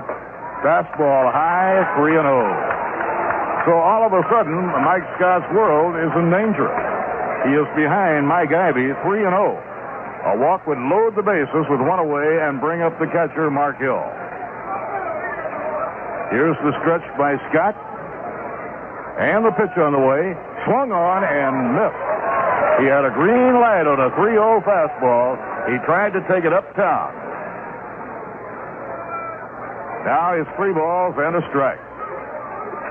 Jackie Clark is on third. Darrell Evans on first. Mets lead 4-2. Giants batting in their half of the 4th inning. 3-1 delivery. Had a slow ground ball down the third baseline. It might be a base hit. The throw, safe, and a run scored.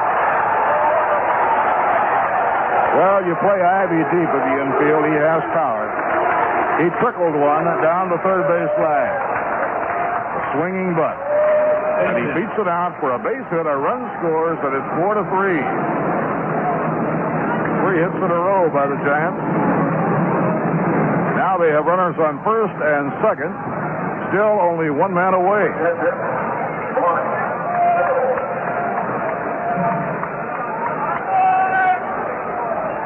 Mark Hill is the batter. Right-handed hitting catcher. Mets lead reduced to a single run. It's 4-3. Here's the pitch by Scott, and a fastball strike call.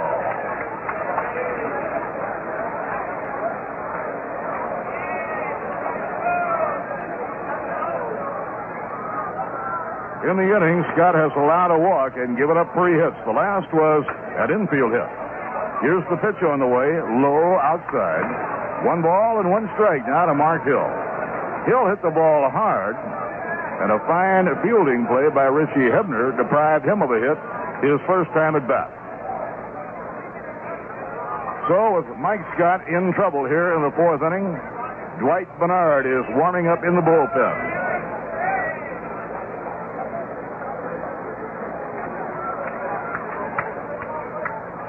The infield has already made 1 double play tonight. They'd like to make another. The outfield a step to left. Foul ball back on the screen. 1 ball and 2 strikes. The Mets scored 4 in the first inning of Vida Blue. Mazzilli drove in a run with a sacrifice fly. Joel Youngblood crashed a 3-run homer.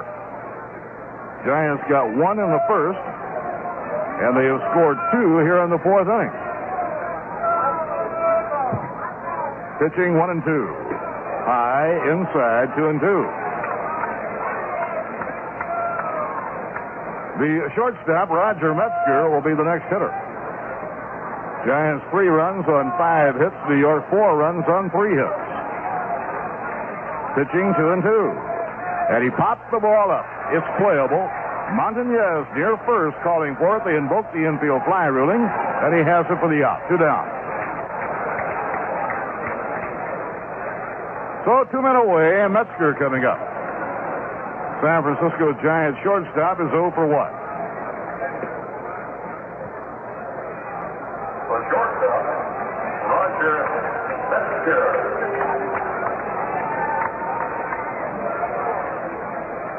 With the Giants last year, Roger hit .260. He had started last year with the Astros and had been their shortstop for a long time. Fastball wide, 1 ball and no strikes. Metzger and Billy North are both switch hitters, so Roger is hitting left-handed against Mike Scott. The lead runner on second is Darrell Evans. Mike Ivey is on first. The 1-0 delivery, and a drive in the air to right field. Youngblood in front of it waiting, makes the catch, and the side retires. Well hit line drive, but right at Joel Youngblood. The Giants get 2 runs, 3 hits, 1 error, 2 left on. In the middle of the 4th inning at Shea, the New York Mets 4, the San Francisco Giants 3. You're listening to Mets baseball over WCSS, WCSS-FM, Amsterdam, New York, bringing you the best in sports. We now return to tonight's game. Bob Murphy with Steve Albert and Ralph Kiner, last of the 4th. Youngblood, who crashed a 3-run homer of Vida Blue in the first inning, batting for the 2nd time. On the outside corner, strike 1 call. Bill Lawson is the plate umpire here tonight. He's the most recent umpire signed by the National League. The last 5 years, he umpired the Pacific Coast League. 1 strike delivery, high on the outside corner, a strike call. Lawson gives you a very deliberate call. He waits until he's sure what he wants to do and then comes up with a strike call. So a 2-strike count on Joel Youngblood. Vida Blue missing the outside corner. 1 ball and 2 strikes. And Vida Blue has settled down. He has retired 6 in a row. Ground ball hammered to third, fielded by Darrell Evans. And his overhand throw to Mike Ivey, 1 down.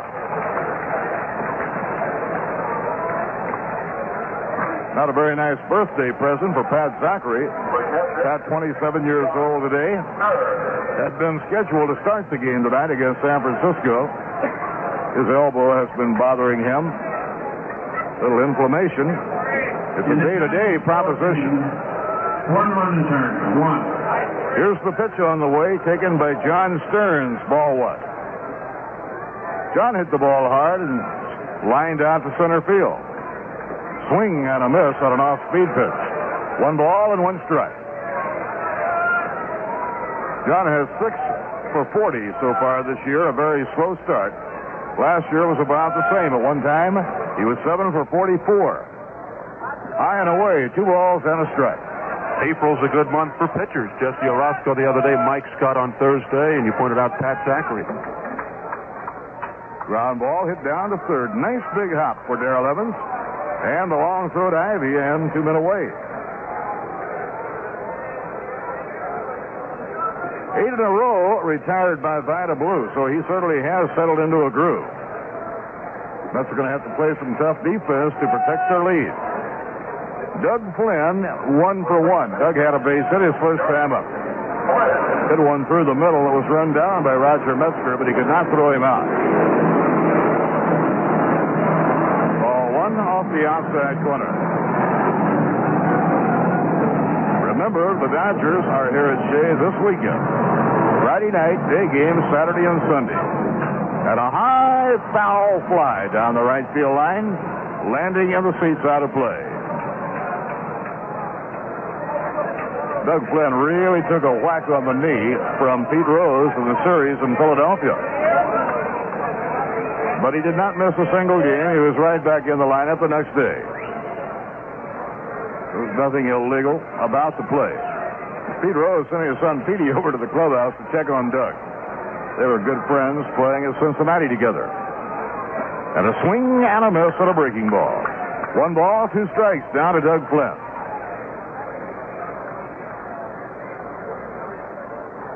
The Mets pitcher, Mike Scott, is on deck. Pitching 1 and 2. A little bit outside. Mark Hill started for the dugout. He thought the batter Flynn should have been called out. Remember, the game is being played under protest by both managers over the confusion in the first inning. 2-2 delivery. High ball 3, 3 and 2.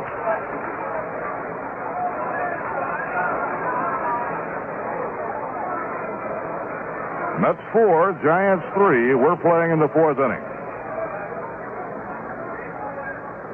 Vida Blue into his windup. Now the pitch. Fouled again down the right field line by Doug Flynn and out of play.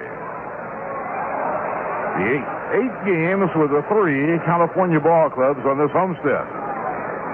Tonight's game, the first of 3 with the Giants. 3 with the Dodgers this weekend. Next Monday and Tuesday nights, a 2-game series with San Diego. And a line drive to right field coming in quickly, Jackie Clark, and he has it for the out. Boy, he had marvelous position on Doug Flynn. He was playing him toward the right field line, playing him as a dead right field hitter, and it worked out just right for him. No runs, no hits, none left. At the end of 4 at Shea, the Mets 4, the Giants 3.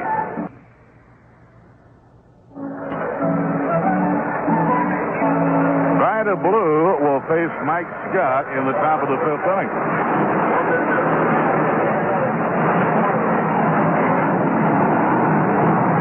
Blue was absolutely robbed of a hit by Doug Flynn his first time up. Fastball outside, 1 ball and no strikes. Mike Scott was in trouble in the last inning. He allowed 2 runs, gave up 3 hits. And the blonde right-hander fires. Too high, ball 2. 2 balls and no strikes. Vida Blue is leading off. Billy North is the Giants' leadoff batter. He's on deck. Around bluffing at a bunt, ball 3. And he has not been too close to the strike zone. Phillies and Dodgers in the 7th inning now. The Phillies lead the Dodgers 6-3. 3-0 pitch. Ball 4. Scott has walked the opposing pitcher on 4 pitches.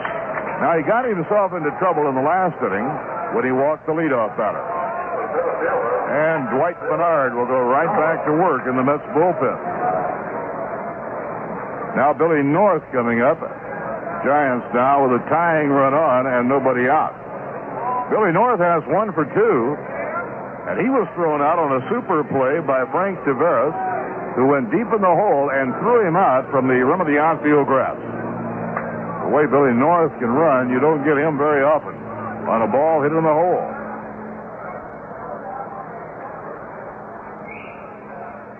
They look for the possibility of a bunt.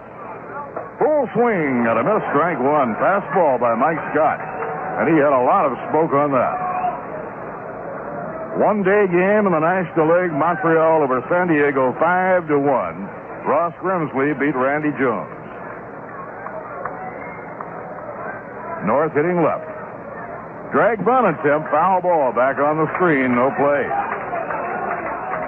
Well, the hammer, John Milner, hit a 2-run homer in the 4th inning in Cincinnati, and the Pirates lead the Reds 6-1 at the end of 4. They knocked out Frank Pastore, the rookie, and Doug Capilla, a young left-hander, is in. St. Louis leading Atlanta 5-2, last of the 8th at Atlanta. 2-strike delivery. Ground ball, hit the third. Hebner has it. He goes to Flynn, 1, on to first. Double play around the infield.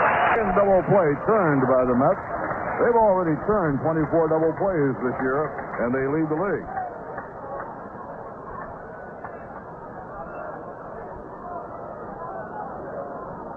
So that eases the pressure for Mike Scott. 2 outs and nobody on. It brings up Terry Whitfield.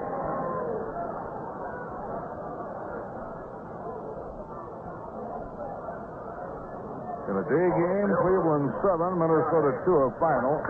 Rick Wise the winner, Roger Erickson the loser. Milwaukee led Detroit 4-2 after 2 innings, then the game was rained out. Kansas City 2, the Chicago White Sox nothing at the end of 3. And the Blue Jays got 2 off Steve Comer of the Rangers. So the Blue Jays lead Texas 2-0 in the 4th. Later tonight, Baltimore at California and Boston at Seattle. Left-hand batter, Terry Whitfield. Takes high, ball 1.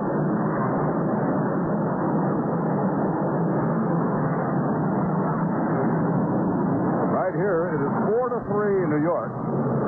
Giants batting in the 5th inning. Ground ball hit the shortstop. Tavares up with it. The overhand throw is perfect, and the side retired. No runs, no hits, none left. And we have come halfway at the end of 4.5 innings. The New York Mets 4, the San Francisco Giants 3.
Of the 5th inning at Shea, Alex Trevino is coming out, and he will bat for Mike Scott. So Mike has put in 5 innings here tonight. In his first Major League start, and he handled it well. Mike in 5 innings.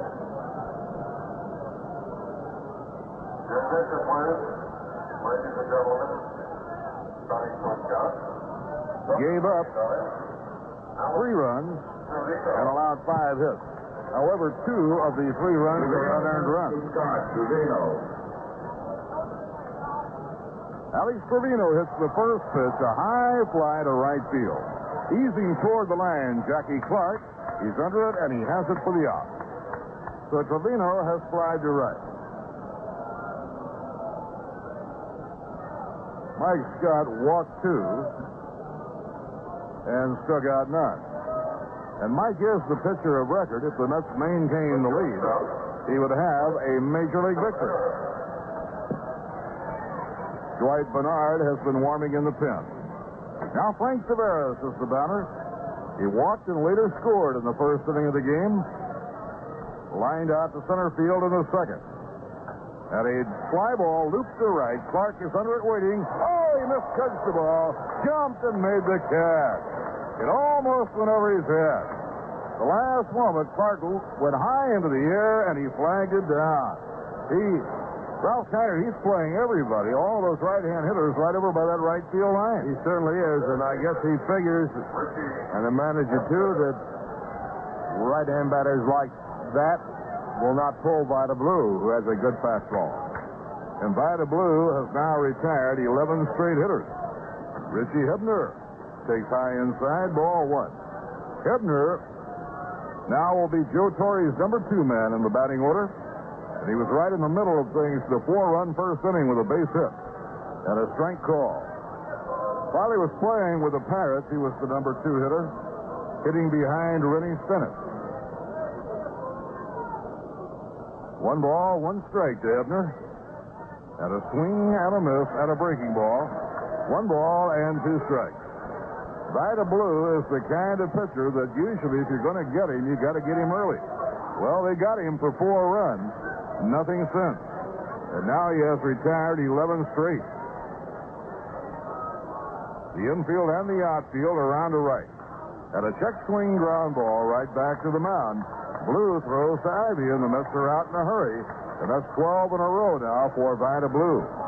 No runs, no hits, and none left. And at the end of 5 innings at Shea Stadium, the New York Mets 4 and the San Francisco Giants 3. Remember the old comedy routine, who's on first? Well, you will be able to be on first at Shea Stadium, courtesy of Dairy Lee. See the New York Mets take on all comers by saving the coupons, which will be printed on Dairy Lee and Dairy Lean milk containers. And we'll have thousands of seats available for you for Met games throughout this season, both day and night games. So no matter what hours you work, you'll be able to see the Mets free on Dairy Lee. All the details will be printed on the side panel of Dairy Lee and Dairy Lean containers. And it's all so easy. An average-sized family could save enough coupons in 1 week to get 1 free ticket. So look for those Dairy Lee and Dairy Lean containers soon, coming to the dairy case of your favorite store. And before you know it, who will be on first? You'll be. Dairy Lee. Old-fashioned goodness, fresh from the farm.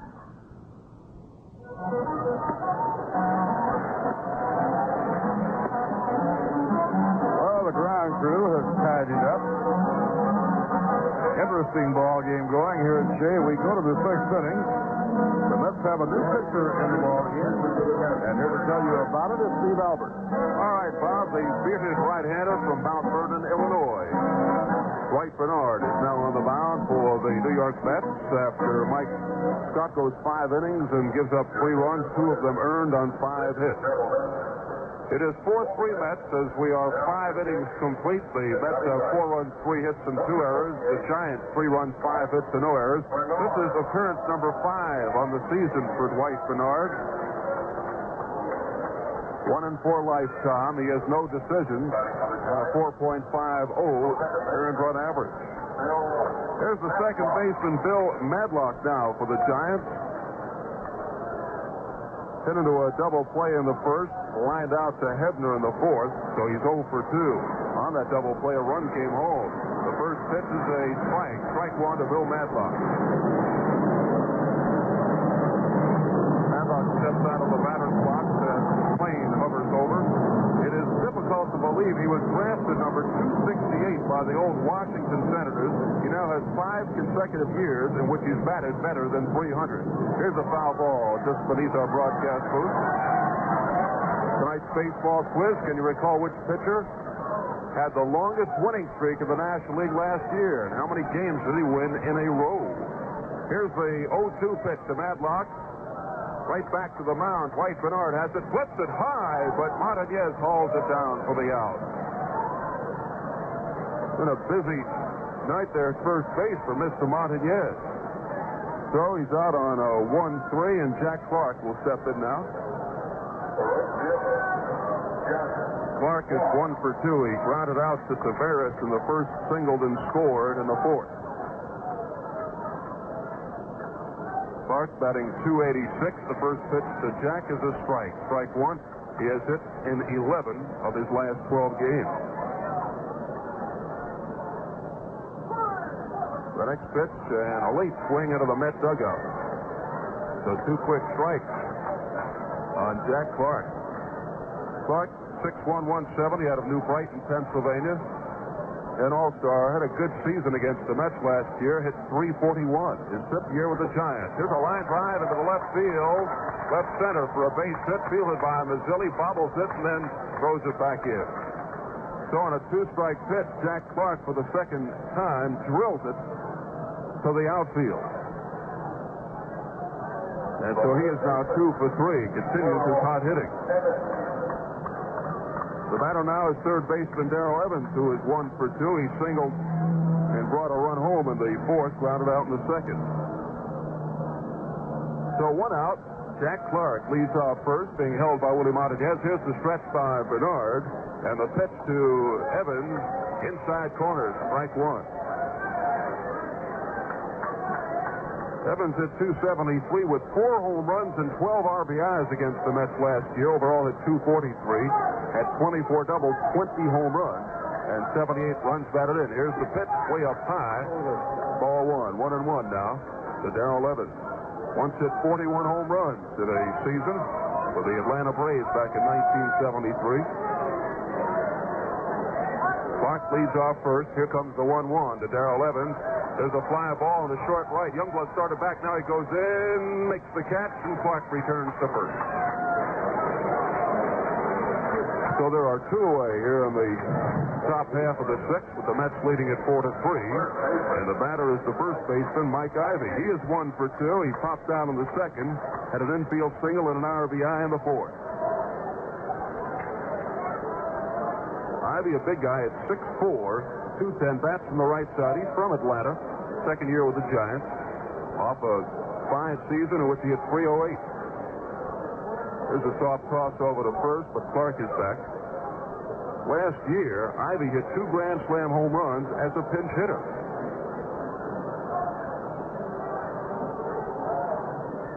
And the pitch is down low for a ball. Only one other batter has ever done that, so you can realize it's a pretty good feat.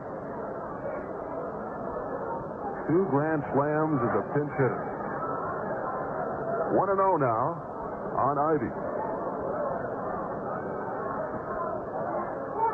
With 2 out, Clark leads off. There's a pop-up in front of the Met dugout. Montañez calling Stearns off, makes the backhand grab.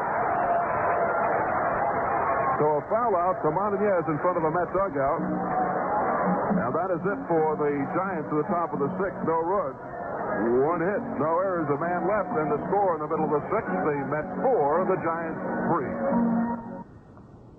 Pep's Restaurant in Amsterdam is happy to be a part of Mets baseball on WCSS. Here's a special invitation to baseball fans to dine at this area's best Italian-American restaurant, Pep's.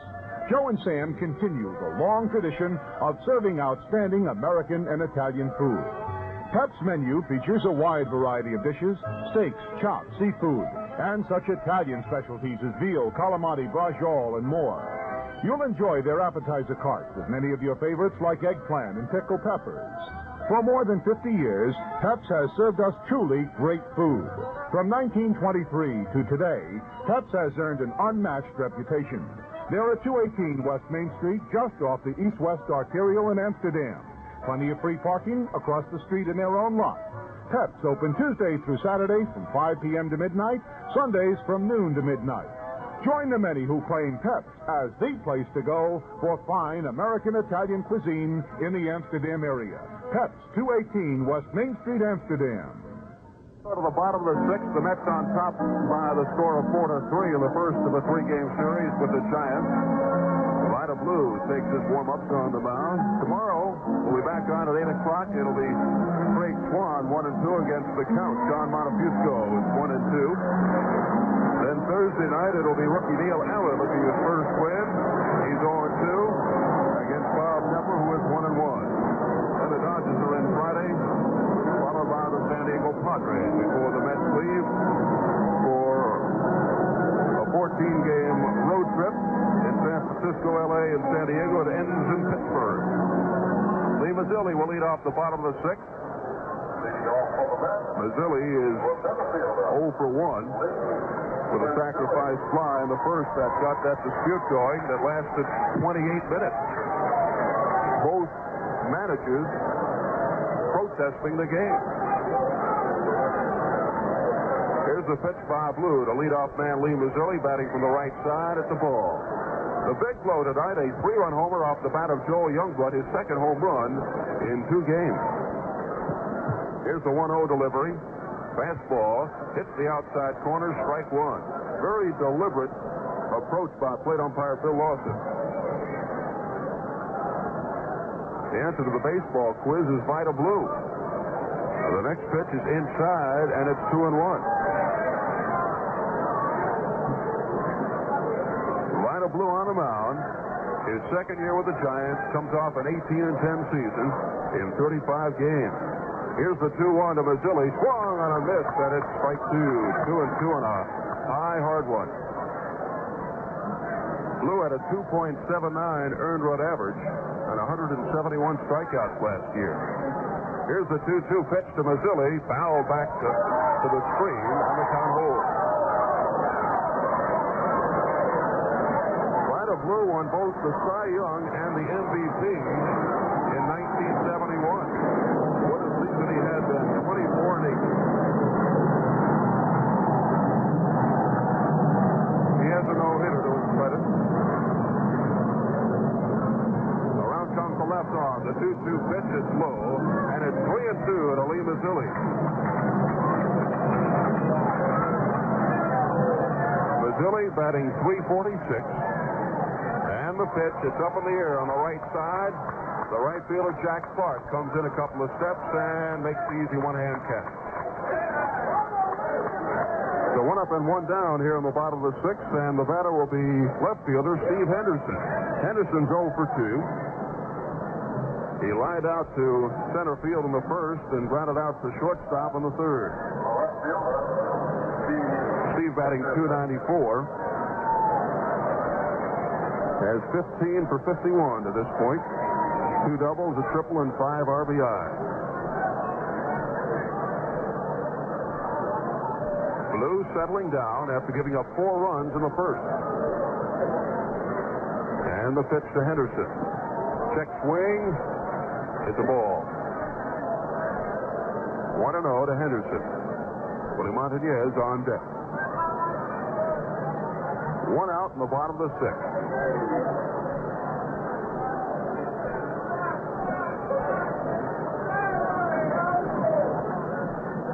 And a pitch in the dirt. A few feet in front of the plate. 2-0. Again, the answer to the baseball quiz was Vida Blue. Had the longest winning streak of the National League last year. Won 10 straight. Finished up with 18 wins. So it's 2-0 to Steve Henderson. The pitch by Blue, a fastball outside and low. And it's 3-0.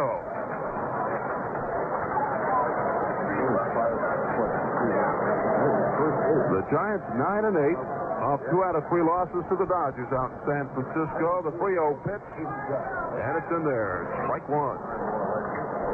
Put it right down the middle, and Henderson was taking all the way. So it's 3-1 on Henderson. The first of an 8-game road trip for the Giants. They'll be off to Montreal and Philly after the visit to Shea. Here's the 3-1. And it's swung on late. Foul drilled into the seats down the right field line. 3-2 now on Henderson.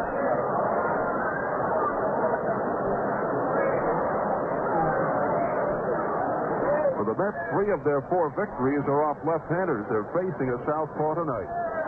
Vida Blue. Count of of 3-2 on Henderson with 1 out.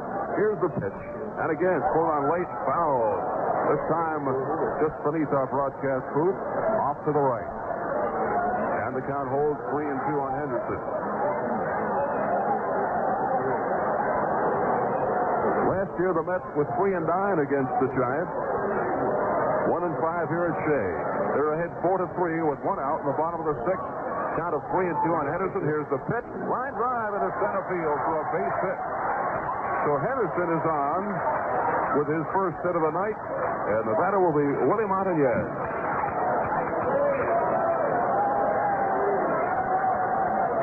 That is the 4th hit off Blue.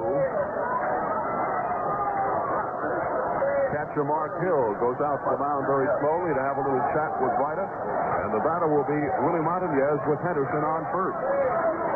Montañez is 0 for 1 with a walk. He walked and scored in the first, popped out to the shortstop in the third. So the Mets have 4 runs, 4 hits, and 2 errors. The Giants 3-6-0. Now Blue turns his attention to Montañez with Henderson on first, and a swing and a miss, strike 1. Montañez is batting 167. 0 for his last 9 at bats. Here's the stretch and the pitch. Right up the middle, off the glove of Vida Blue. It's picked up by the shortstop, Metzger. He throws and he's out. Metzger with a good play as he scrambled to his right to pick up the loose ball. As it ricocheted off Blue, fired it over to Ivy. Montañez is out of there, but Henderson advances to second. So there are 2 away. So they rule it 1-6-3 on the out. Henderson on second. Youngblood the batter. Youngblood hit that 3-run homer in the first, and then he grounded out to the third baseman Darrell Evans in the third.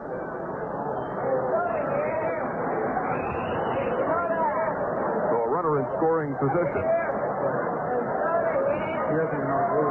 Youngblood has a 5-game hitting streak going. He's batting .320. Here's the stretch by Blue, and the pitch is low. 1-0 to Youngblood.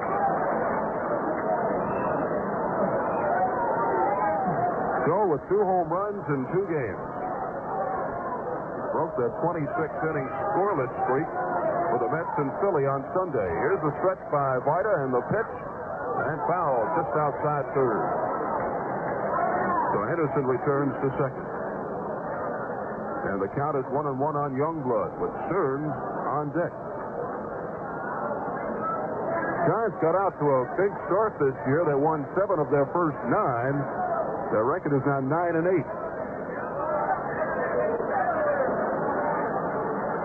Led the National League West for 92 of the 180 days in last year's pennant race. Here's the 1-1 pitch. Swung on, and it's missed. Strike 2. 1-2 on Youngblood. They were in it until August the 16th when they fell out of first for good. Wound up finishing in third place, 6 behind the Dodgers. 3.5 behind the Reds as they lost 23 of their last 43 games. Here's the 1-2 pitch to Youngblood. Swing and a miss, strike 3. Got him swinging way ahead of it. It's the second strikeout for Blue tonight and for the Mets. Here in the bottom of the 6th, no runs, 1 hit. No errors, 1 man left, and the score after 6 full innings, the Mets 4, the Giants 3. Okay, all you ball players, young and old, here is a special ticket offer.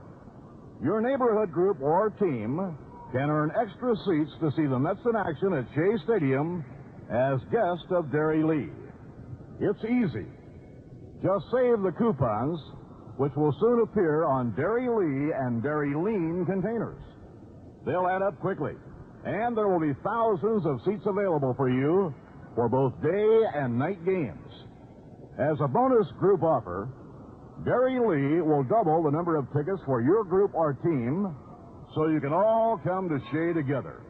Now, there is a hit in any man's league. All the details will be printed on the side panel of Derry Lee and Derry Lean containers. So watch for this bonus offer coming soon to your favorite store. Remember, Derry Lee, will double the number of tickets for your team. Dairy Lee, old-fashioned goodness fresh from the farm.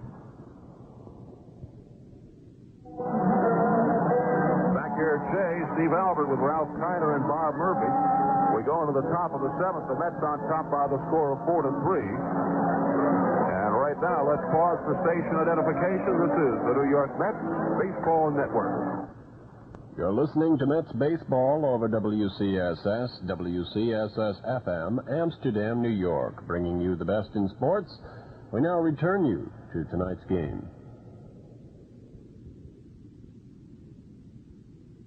Giants catcher Mark Hill will lead it off. Paid attendance tonight, 10,170. The total, 10,657. So here's Mark Hill, who's 0 for 2. Dwight Bernard pitching in his second inning of relief. It popped up outside first. It's going to go out of play into the stand. Strike one on Hill. Hill grounded out and popped out. His fifth year with the Giants, came up in the St. Louis Cardinal system. He's from Louisiana, Missouri. Here's the one strike. Inside. I guess he couldn't make up his mind. Couldn't remember if he was from Louisiana or Missouri, so he said both. 1-1 on Hill. Here's the pitch by Dwight Bernard. Off speed up high, and it's 2-1. Still at 243 last year. Another big guy, 6'3", 210. The 2-1 pitch to Hill. It's drilled right to the box. Knocked down by Bernard. Recovers, throws the first for the out. Good reaction by the pitcher, Dwight Bernard. So it's a 1-3. That'll bring up the shortstop, Roger Metzger, who is 0 for 2. Tonight's attendance paid 10,170. Metzger grounded out to the shortstop in the third. 10,650. Lined out to right field in the fourth. He's a switch hitter batting to the left side. Bernard drops it in there, strike one. One out in the top of the seventh. The Mets on top 4-3. First game against the Giants this year. The pitch by the right-hander. It's a bouncer to the shortstop. Tavares picks it up on two hops. Guns it across for out number 2.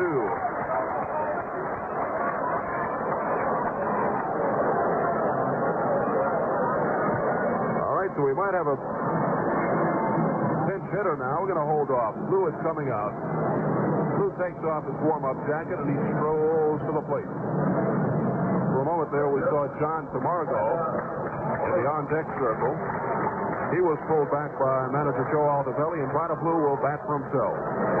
Blue is 0 for 1. He grounded out to second on a terrific play by Doug Flynn, and then he walked in the fifth inning. So 2 out. Here's the pitch to Blue way up high for ball 1.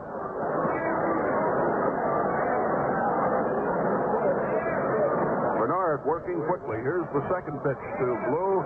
Inside corner, strike one. 1-1 with 2 outs.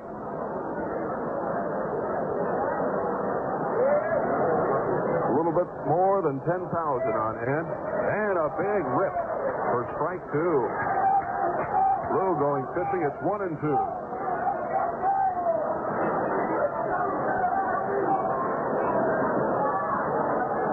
Comes the 1-2 offering by Dwight Bernard. Just missed the outside corner on a blazing fastball, and 2-2. Bernard, in his 5th appearance this year, has no decision. Here's the 2-2 pitch. Inside corner, taken for strike 3. So Blue strikes out looking. It's strikeout number 1 for Dwight Bernard. The Giants go down easily. No runs, no hits, no errors, nobody left on. The score in the middle of the 7th. The Mets 4, the Giants 3.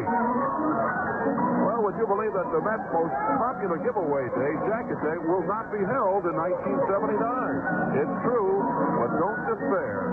There's a double treat in store for youngsters 15 years of age and under.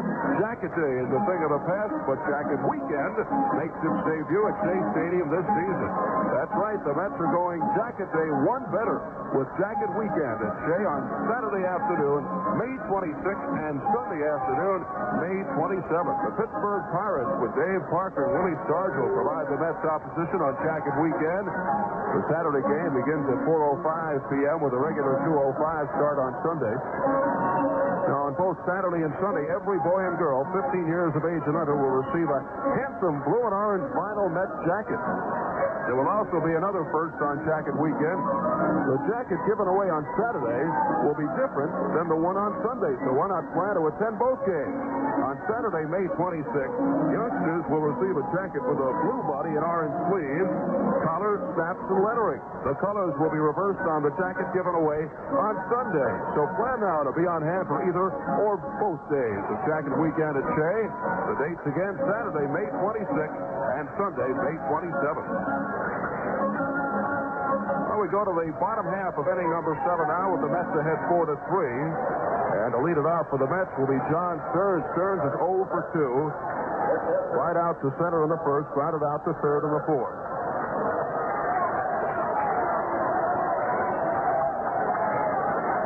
Vida Blue still on the mound, and the pitch is a high fly ball. Left field, Terry Whitfield is under it right at the beginning of the warning track, and he makes the catch. A high fly by John Stearns that's hauled in by Terry Whitfield.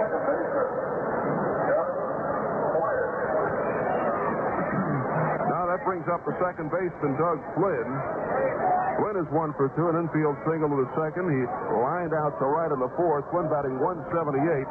He has looked good in the field this evening. One particular play on Vida Blue, a great play. The first one drops in there for a strike. 1 out. 1 strike on Doug Flynn in the bottom of the 7th. Mets lead it 4-3.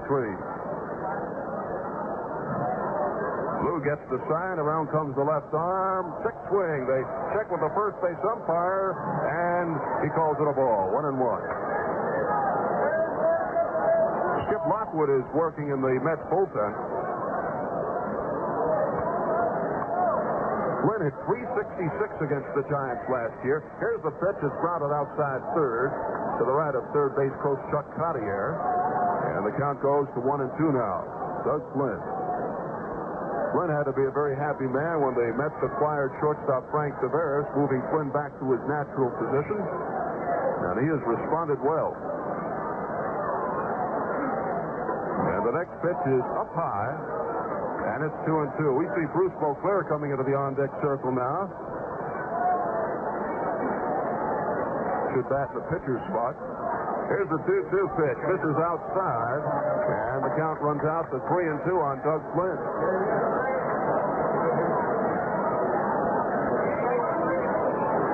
Blue working into the 7th inning. Here's the 3-2, and it's fouled back to the screen.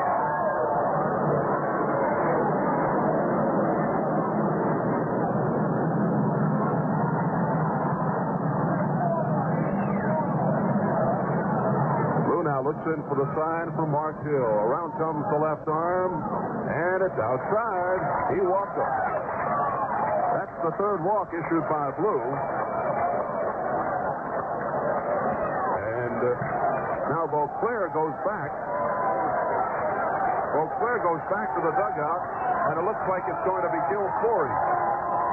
Flores, who had a big hit in that Sunday victory over the Philadelphia Phillies, has been very consistent as a pinch hitter. Flores is 4 for 7, batting .571. This is his 8th appearance this year. On the scoreboard, the Dodgers have come up with 3 runs in the top of the 8th. The Dodgers now have 6, the Phillies 6 at Veterans Stadium, with the Phillies batting in the bottom of the 8th. 6-6 tie. So now, with 1 out in the bottom of the 7th, the Mets leading 4-3. Flynn gets a free pass to first, and the batter will be pinch hitter Gil Flores. He bats for Dwight Bernard. And Skip Lockwood continues to limber up in the Mets bullpen.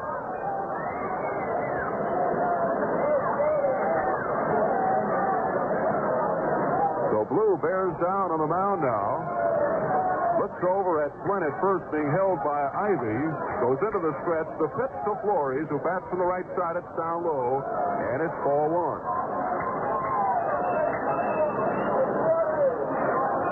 Flores came up with a key single to left and an RBI in the top of the eighth in the 4-2 victory over the Phillies on Sunday to snap the 6-game losing streak. The 1-0 pitch, and it hits the inside corner. Strike one. 1-1 to Flores.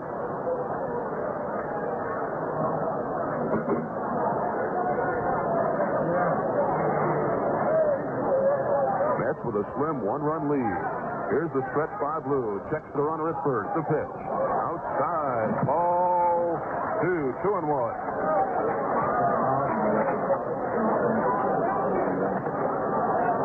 Flores with 4 hits and 7 at bat.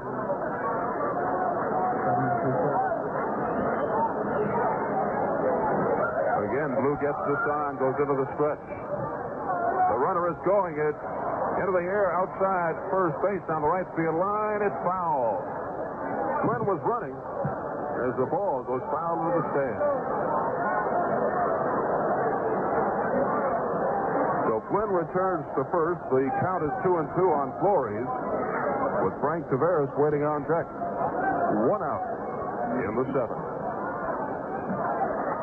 Giants have 3 runs, 6 hits. The Mets 4 runs, 4 hits. The Mets have 2 errors. Scott started, pitched 5 innings. Then came Bernard. But here's a pinch hitter for Dwight Bernard, Gil Flores. Here's the 2-2. No, he's going to throw over to first instead, and Flynn is back.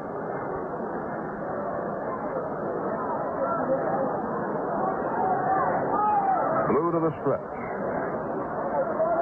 Again, Flynn is going. It's grounded beyond the reach of the third baseman, Darrell Evans, in the left field. Flynn digging for third. He makes it first and third. So on the hit and run, Flynn makes it all the way to third from first. And with 1 out, runners in the corner.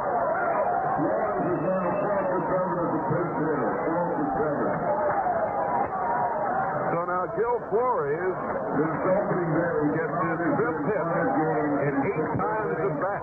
And as a pinch hitter, he's 4 for 7. And you have not given up a run. Dwight Bernard. So the batter will be Frank Taveras now, with Flores on first, Flynn on third. The Mets leading 4-3, 1 out in the bottom of the 7th. A conference on the mound. And the chance of Let's Go Mets here at Shea Stadium, 10,170 paid.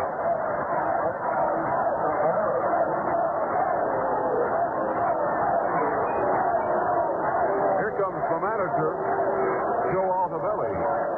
Out to the mound, a chat with Lito Blue. Altobelli, manager of the year last year in his 3rd season at the helm of the San Francisco Giants. Big huddle at the mound. Steve, a very good job by Dwight Bernard again as he leaves the ball game after working 2 innings, giving up no runs, allowing 1 hit. He's been in 5 games since the start of the season. He has not given up a run in 7 1/3 innings. So Dwight Bernard in the middle here, and a nice pitching performance.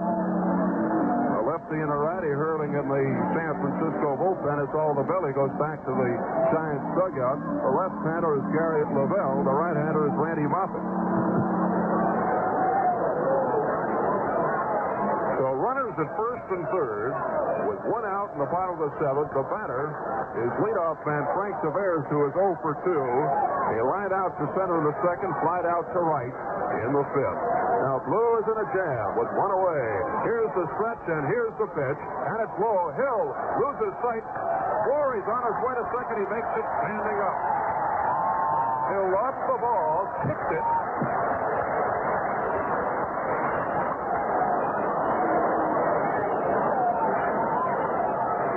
And we'll wait on the ruling. Hill just could not find the handle. Kicked it around there to his left, and when he finally came up with it, Flores was standing on second. So now runners at second and third with a count of 1-0 on Taveras. And And again, a conference at the mound. Mark Hill is out there. The third baseman, Darrell Evans, along with Mike Ivey. They're calling it a wild pitch, assessed to the pitcher by the Blue.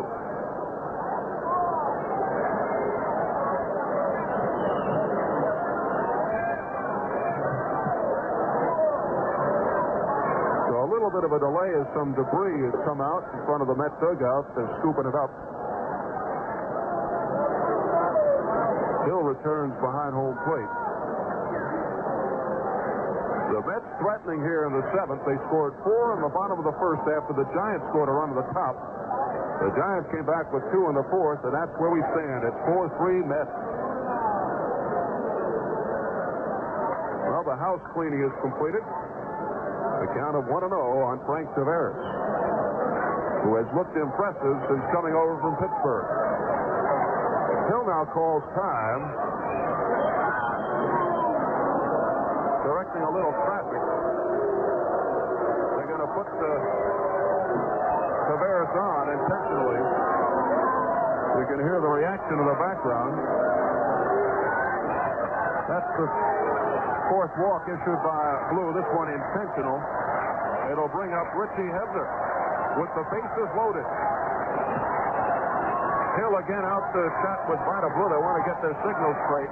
So now it's Doug Flynn at third, Gil Flores at second, Frank Tavares at first, with only 1 out in the bottom of the seventh. And the batter Richie Hebner, and that should be it for Vita Blue. Because here comes Joe Altobelli. Lavelle and Moffitt working in the Giant bullpen.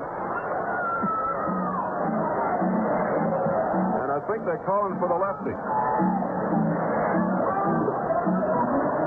which is Gary Lavelle. They're calling for the left-hander. And while Gary Lavelle comes into the game, let's switch it over to Bob Murphy. Take a look at the score. All right, Steve, a couple of games are turning around. The Dodgers got 3 in the 8th inning in Philadelphia. Now the Dodgers and Phillies are tied 6-6 going to the 9th inning. Jerry Royce in relief now for the Dodgers and Doug McGraw in relief for the Phillies. In a day game, Ross Grimsley beat Randy Jones. Montreal defeating San Diego 5-1. The game at Wrigley Field today between the hottest team in the National League, the Astros, and the Cubs rained out. The Pirates are winning handily tonight. They lead Cincinnati 8-1 after 7 innings in Cincinnati. Home runs in that game by Joe Morgan for Cincinnati, their only run, and by John Milner, a 2-run homer. The Atlanta Braves rallied. They scored 3 runs in the last of the 8th inning and tied up the St. Louis Cardinals. The Cardinals and the Braves 5-5, and they are now going into the 10th inning of the game. Each team has its ace reliever in the game. Mark Littell for St. Louis, Gene Garber for the Atlanta Braves. Later tonight, the Yankees play in Oakland. An afternoon game, the American League, it was Cleveland 7, Minnesota 2. Rick Wise the winner, Roger Erickson the loser. Bobby Bonds and Andre Thornton hit home runs. Milwaukee led Detroit 4-2 at the end of 2 innings tonight in Milwaukee, and then that game was rained out. That figured with a rain out at Wrigley Field in the afternoon.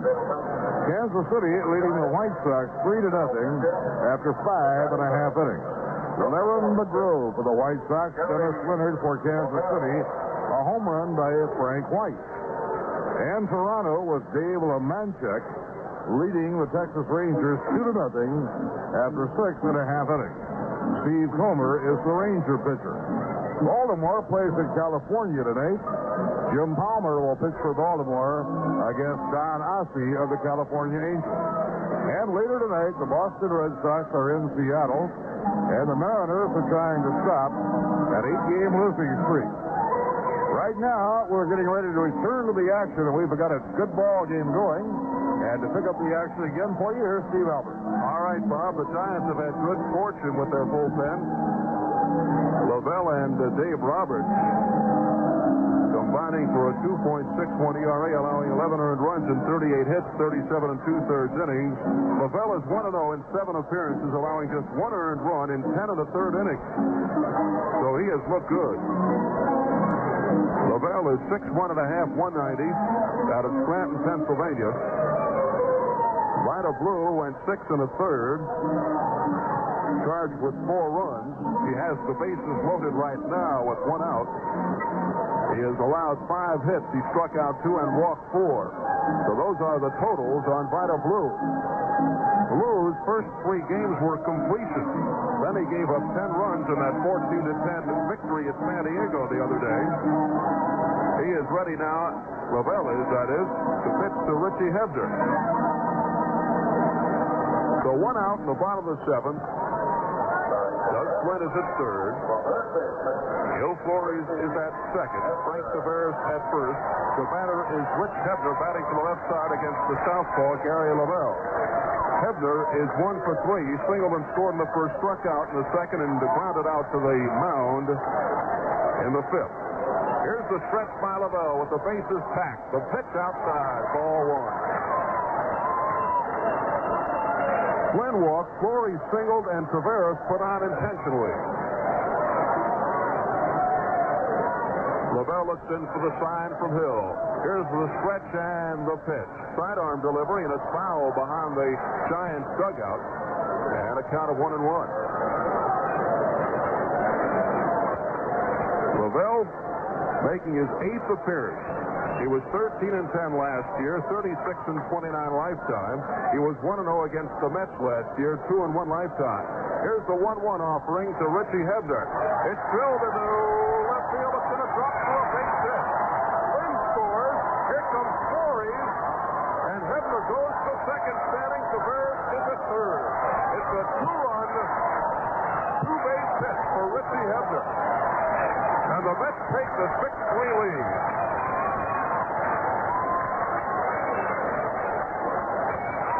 In on a hit by Hebner, and the Mets lead by 3 off relief pitcher Gary Lavelle. Well, the Mets have played in some awfully tough ball games, and they did not get any breaks in the early part of the year. Right here, they got a good break as Hebner was jammed by that pitch and lobbed it over 3rd into no man's land, and 2 runs scored. So, Lavelle faces 1 man. Richie Hebner puts it into left field for 2 more runs. It's going to be an intentional walk now on Lee Mazzilli. Mazzilli was 0 for 2 with a sacrifice fly. The Mets coming up with 4 in the first, 2 more here in the 7th. Still only 1 out. Here's ball 3 to Mazzilli. And the left-hander Gary Lavelle goes to the stretch, and here comes ball 4. So Mazzilli goes down to first on an intentional walk. Lavelle is still in a heap of trouble now. And the batter is Henderson. Henderson is 1 for 3. He singled to center in the 6th, grounded out in the 3rd, and lined out to center in the 1st. Henderson has 5 RBIs, a chance to cash in here with the bases loaded. Mazzilli on first, Hebner on second, Tavares on 3rd. 6-3 Mets with 2 runs in here in the bottom of the 7th, and just 1 out. Here's the windup and the pitch up high. Ball 1. Montediaz of the on-deck circle.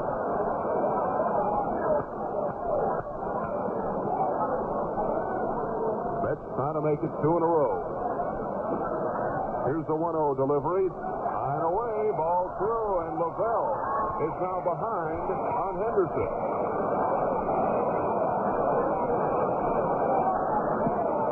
Lou went 6 in the 3rd.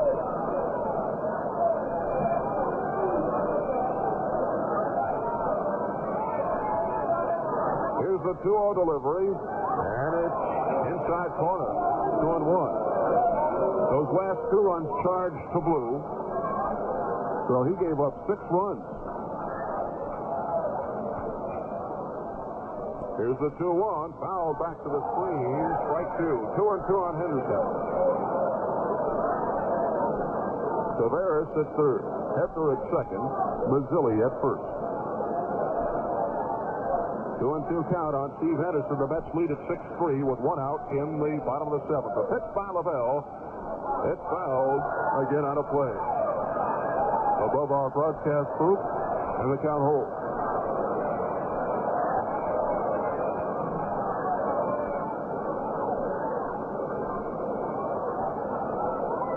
So Lavelle gets the new baseball. And we're ready to resume. Here's the 2-2 pitch to Henderson. Swung on a miss, strike three. He went fishing for an outside fastball. So it's the first strikeout for Lavelle. 2 out with the bases loaded, and the batter will be Willie Montañez. The Mets with 2 runs on 2 hits here in the 7th inning. 3 walks, 2 intentional. Here's Montañez, who was 0 for 2 with a walk. He walked and scored in the first, popped out in the third, hit into a double play in the 6th.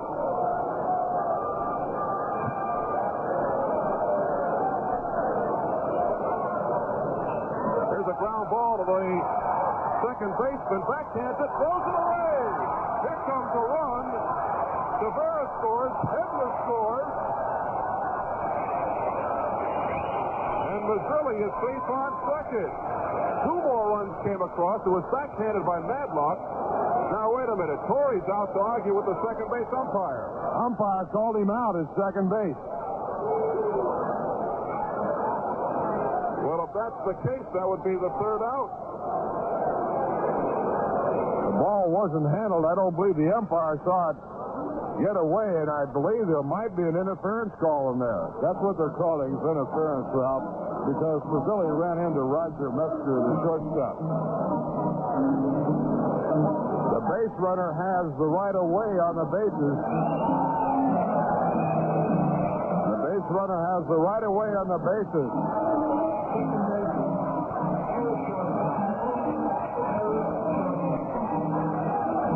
Calling an error on the shortstop, Metzger. 2 more runs across. So we have a change on the decision because the umpire did call interference, but it was pointed out to him that you could not call interference in that position. Well, here's Youngblood now with runners at first and second. And there are still 2 away. Mazzilli's on second. Montañez on first.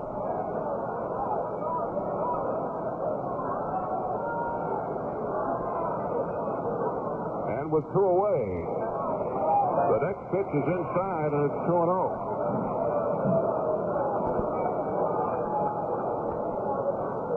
4 runs in here in the bottom of the 7th. The Mets lead at 8-3. The next pitch high and away, and it's ball 3. So he quickly gets behind on Youngblood with Stearns on deck. Lavelle running into all kinds of trouble. Mazzilli leads off second. Montañez off first.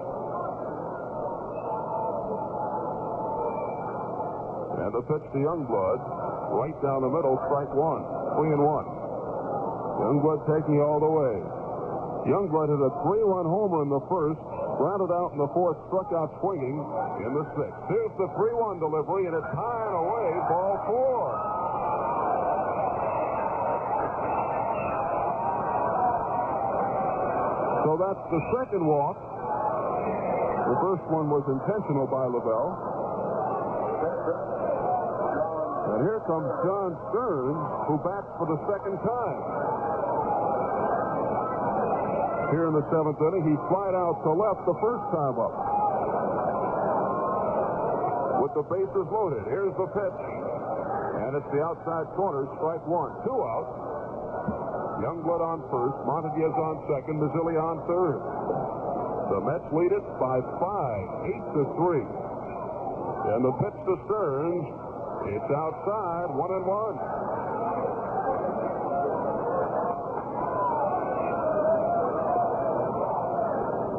Well, the Mets have managed 4 runs on just 2 hits. Here's the pitch. There's a line drive to the shortstop. It's off. Mixer into left field. field. Missouri scores 9-3. Montevideo scores 10-3. Everybody thinks Youngblood to third. Third is at first. It ruled a base hit. It was a well-hit ball off the glove of shortstop Roger Metzger. And two more runs cross the plate at 10-3 Mets. 6 runs here in the bottom of the seventh. And it's just the third hit for the Mets this inning. The 6 runs the most the Mets have scored in a single inning so far this year. 2 RBIs in the play for Sturz. He now has 4 on the year. And now, here's Doug Flynn batting for the second time this inning. The first pitch is a ball, 1-0. Flynn walked and scored this inning. He flied out in the fourth and had an infield single in the second. Here's the pitch. There's a fly ball down the right field line, and it's caught by Jack Clark, and that finally ends the inning. So for the Mets, they pick up 6 runs, 3 hits, no errors, and we are 7 complete. And the score after 7, the Mets 10, the Giants 3. Jackie Stewart, winner of more Formula One Grand Prix automobile races than any driver in history. Formula One racing can be incredibly expensive. Even tires and fuel don't come cheaply. Of course, in racing, the price of fuel is not much of a consideration. But when you're driving down the highway in a car that doesn't deliver such terrific gas mileage, and you've got to use premium gasoline in that car, well, then the price of gasoline should be a consideration. Paying premium prices for premium gasoline is not something I'd care to do. Not when there's a premium that sells for less than most other major premiums. Getty Premium. Getty offers quality premium gasoline without the premium price. That means you can get the power your car demands and pay less for it. So remember, when you fill up next time, fill up with Getty Premium. The premium that gives you more miles for your money.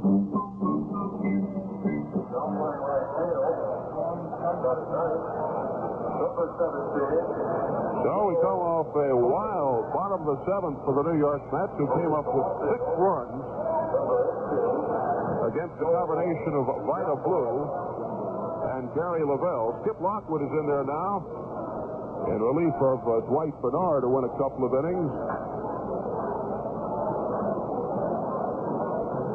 The Mets lead by the score of 10-3. Right now, let's pause for station identification. This is the New York Mets Baseball Network. You're listening to Mets Baseball over WCSS, WCSS-FM, Amsterdam, New York, bringing you the best in sports. We now return you to tonight's action.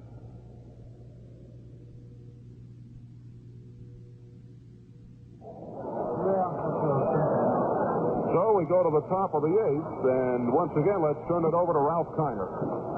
All right, Steve Albert, and the Mets have left Gil Flores, a pinch hitter, in the ballgame, and he is playing right field.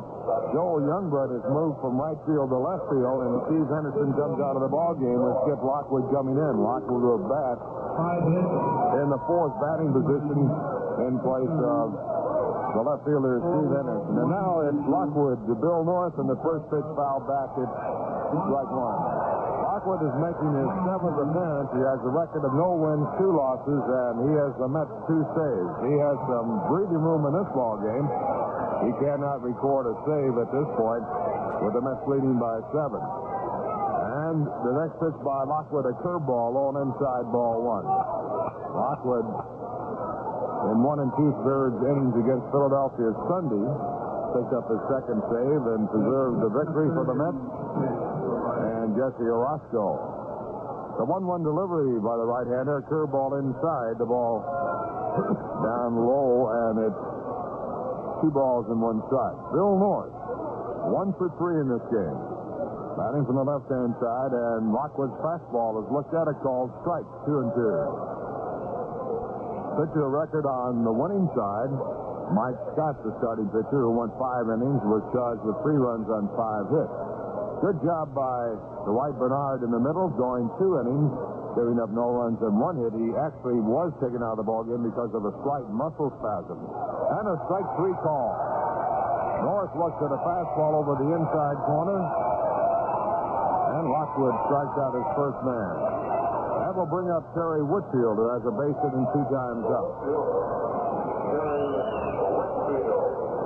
Lockwood's other save came in the opening day game at Wrigley Field on April the 7th. Deserved a victory for Pat Zachary. Worked 2/3 of an inning, gave up no runs and no hits. Now Whitfield, a left-hand batter, and the first pitch is called strike.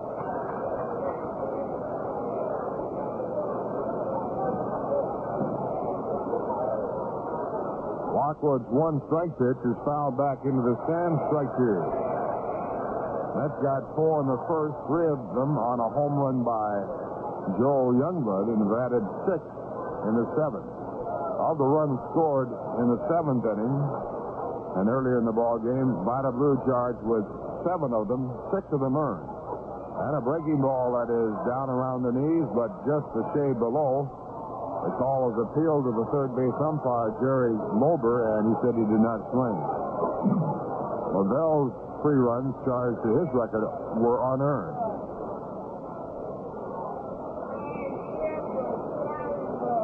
The 1-2 pitch and a breaking ball swung on and missed, and Lockwood, with a good curveball, strikes out his first 2 batters, getting Whitfield with that good curve. Now with 2 men out, the batter will be Bill Madlock. Madlock is 0 for 3.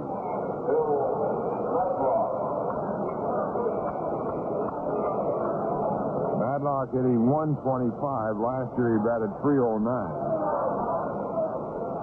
Right-hand batter, and the pitch by Lockwood, a curveball inside. Dodger-Philly game going to the 10th inning now, tied at 6. Next pitch is a fastball swung on and missed. 1 ball, 1 strike.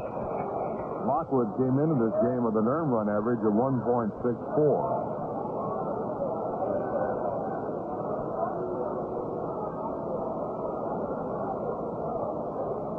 And the 1-1 delivery on the way, and a breaking ball hit off the end of the bat out toward the first base side. Lockwood runs it down and then makes the tag on Madlock. And the side retired in order by Skip. And the score after 7 1/2 innings, the Mets 10, San Francisco 3. Every car Tough Coat rust proofs. They rust proof twice. Used cars too? Including used cars. Come on, I'll show you. Okay, lead the way. Here's a used car. Let's go inside. After you. See, in all the critical areas, Tough Coat rust proofed it twice. Nice. Here in the door, under the hood, the fenders, all rust proofed twice. With Tough Coat's 2-step system. What's step 1? They apply a penetrant. Watch out, it goes all over. Creeps down to the bare metal and stops the rust that's already there. And step 2? Tough Coat applies a sealant. That prevents any new rust from starting again. And if Tough Coat can effectively rust-proof a used car, imagine what they can do for a new one. Why don't you call your Tough Coat Dyno dealer? He's in the yellow pages. Because only the world's largest automotive rust-proofer rust-proofs used cars twice. Tom Krugen, your Tough Coat Dyno Rust Buster, 65 Bridge Street in Amsterdam and Route 20 in Sloansville. Call him today at 843-1519. We're going to the bottom of the 8th inning. The Mets leading by a score of 10-3 in the first game of a 3-game series. Tomorrow night, Craig Swan on the mound for the Mets. Game time at 8:05, and the count will be going for San Francisco, John Montecusco. On Thursday night, it'll be Neil Allen against Bob Nepper. And then the Dodgers come in for the weekend, Friday night, Saturday afternoon, and Sunday. Mets have scheduled Pete Falcone to go against the Dodgers on Friday night. After the Dodgers, San Diego for 2-night games on Monday night and Tuesday night. And the Mets go out to the West Coast for their swing out there against San Francisco, the Dodgers, and San Diego, including that road trip for the series in Pittsburgh. Gil Flores, the leadoff for the Mets. He was a pinch hitter, and on a hit-and-run play, he singled to start the rally, which saw the Mets score 6 runs in the 7th inning. Flores, a right-hand batter, and he stayed in the ball game in right field. The first pitch by Gary Lavelle, low and inside. Flores has to jump over a low fastball. It's ball 1. Flores now has been up 8 times with 5 hits, batting .571. And the 1-0 pitch, hit in the air out toward the second base side. Madlock back in the outfield grass to make the call, and he makes the catch. On the play, the shortstop, Roger Metzger, slid on the outfield grass and trying to stop and go back to the bag. So 1 away, and the batter will be Frank Rivera. In that Dodger game, the Dodgers did not score in the 10th inning. And so Philadelphia coming up in the bottom half of the 10th. And the first pitch to Taveras is a line drive base hit to center field. So Frank Taveras gets his first hit of the game. He's 1 for 3. Taveras, in a Mets uniform, has had 5 hits and 12 times up. So the fast shortstop is on at first base. And the batter coming up is Richie Hebner, who got a big base hit for the Mets to get 2 runs in and give them a 6-3 lead. Single over the third baseman's head.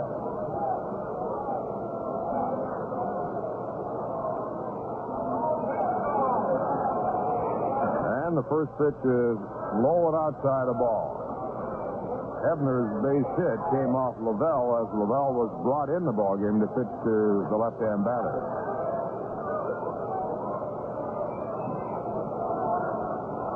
Next pitch back to Hebner, popped up out to the shortstop. Moving back on the outfield grass is Roger Metzger, and he makes the catch. Taveras back to first base.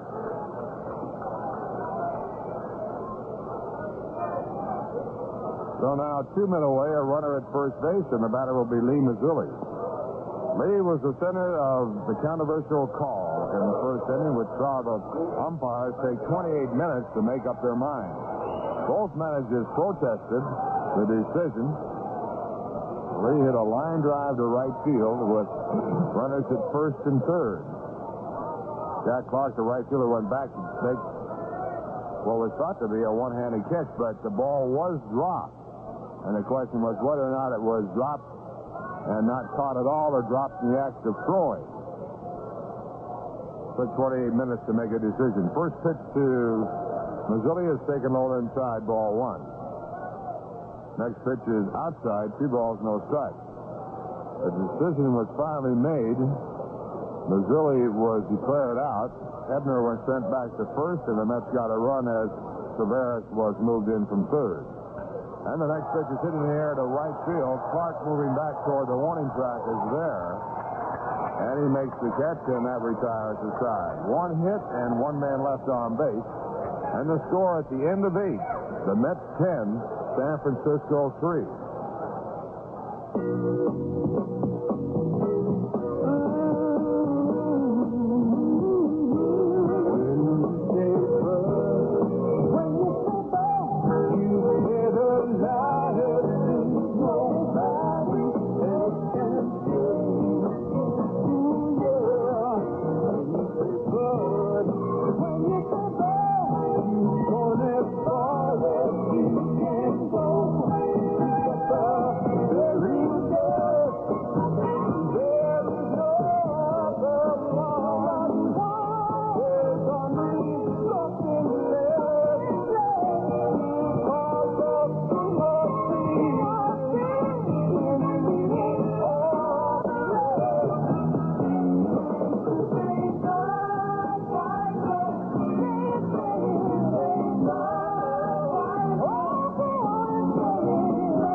To the top of the 9th inning, Skip Lockwood will be pitching to Jack Clark, Darrell Evans, and Mike Ivey as his first 3 batters. The Mets leading by a score of 10-3. And now for the Getty Unleaded player for this ball game. Had an outstanding game and got the Mets off to a fast charge in the first inning. A 3-run home run by Joel Youngblood. So for the 3-run home run by Youngblood, the game-winning base hit in this ball game, he receives Getty gift certificates good toward the purchase of Getty Unleaded Regular. Philadelphia got a run in the bottom of the 10th. They defeated the Dodgers by a score of 7-6. The Phillies now won 8 of their last 9. Their one loss to the Mets. Winning pitcher was Ron Reed in relief. The losing pitcher Royce in relief. Shea and Rose had home runs. Shea getting his second, Rose getting his first. Montreal beat San Diego 5-1. Grimsley, the winning pitcher, Jones the loser. Valentine and Richards home runs, their first. And the first pitch by Lockwood to the strong-hitting Jack Clark is hit to center field. Mazzilli has it inside. He moves back to the edge of the warning track, and he makes the catch. So Clark 2 for 4 in the ball game. That will bring up Darrell Evans. Houston and Chicago rained out. Pittsburgh leading Cincinnati by a score of 7-1 after 8.5 innings. Robinson working on a second victory. Story will be the loser if it stays that way. Morgan got his second home run. Milner his fourth, and Parker got his second. And at the end of 9, it is St. Louis and Atlanta tied up at 5. That game going into the 10th inning. Patel now pitching for St. Louis. Garber going for Atlanta. And the first pitch is a ball. Next pitch by Lockwood, low and inside, ball 2. Tyson a home run, his first. Love a home run, his first. And Matthews got his fourth. In the American League, the starting pitchers, the Yankees playing Oakland. Tommy John 3-0 against John Johnson 0-2. Next pitch to Evans, popped up in foul territory. Stearns going back toward the stands is there, and he makes the catch. And the Giants are down to their last out. And the batter coming up is Mike Ivey. Cleveland beat Minnesota 7-2. The winning pitcher, Rick Wise. The loser was Erickson. Barnes got his second home run, Thornton his third. Detroit and Milwaukee were rained out. At the end of 6, Kansas City 5, Chicago nothing. LeGros against Leonard. Frank White a home run. And at the end of 8.5, Toronto 2, Texas nothing. Romanchek against Homer. Baltimore scheduled against California, and Boston against Seattle. And the first pitch to Mike Ivey, a curveball outside for a ball. Rangers lead the Flyers 4-0 with 8 minutes remaining in the game. Ivey swings to the fastball and misses. It's 1 ball and 1 strike. Lockwood has faced 5 batters. He has struck out 2 of them. Now working with a 1-1 count to Mike Ivey. The pitch back is a called strike. It's 1-2.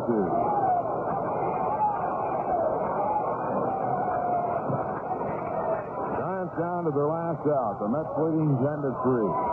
And Lockwood's next pitch, a fastball foul back out of play.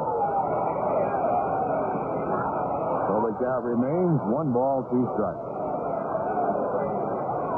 Vida Blue, the pitcher record on the losing side, came into the game with 4 victories and no defeats. 1-2 pitch again, a curveball, grounded foul. So Ivey stays alive. Mike Scott, the pitcher on the plus side, worked 5 innings, gave up 3 runs on 5 hits. It was his first Major League start, and it could be his first Major League victory.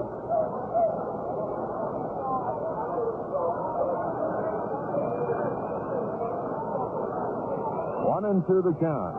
Lockwood a strike away from the victory for the New York Mets. And now the pitch, and he bounces a curveball in the dirt. 2 balls, 2 strikes.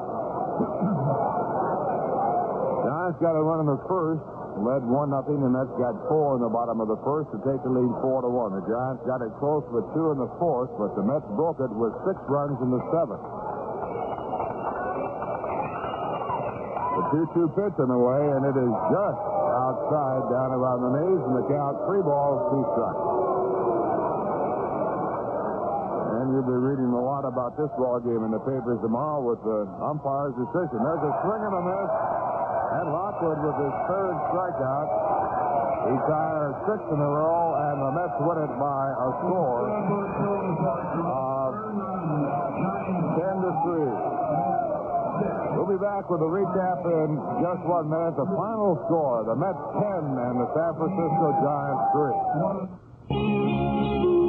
Halsey Motors' fine selection of pre-owned cars includes a one-owner 78 Oldsmobile custom cruiser 6-passenger wagon, light green metallic with buckskin vinyl interior, full power, air conditioning, AM/FM stereo radio with power antenna, cruise control, dual 6-way power seats, power windows, power door latches, electric rear defroster, and luggage rack, which sells for $68.95. See the 77 Pontiac Grand Prix, black with black vinyl roof, tan cloth interior, power windows, air conditioning, AM/FM radio with stereo tape player, also one owner. It has 21,000 original miles and sells for $57.95. Or there's a one-owner 70 Ford Cadillac Sedan DeVille, blue with white vinyl roof and white leather interior, full power with 60/40 dual comfort seats, cruise control, tilt telescope steering wheel, AM/FM stereo radio, plus many extras with 39,000 miles. Get yours for $42.95. See these and others at Halsey Motors, 107 West Main Street, Amsterdam, your authorized Cadillac and Oldsmobile dealer.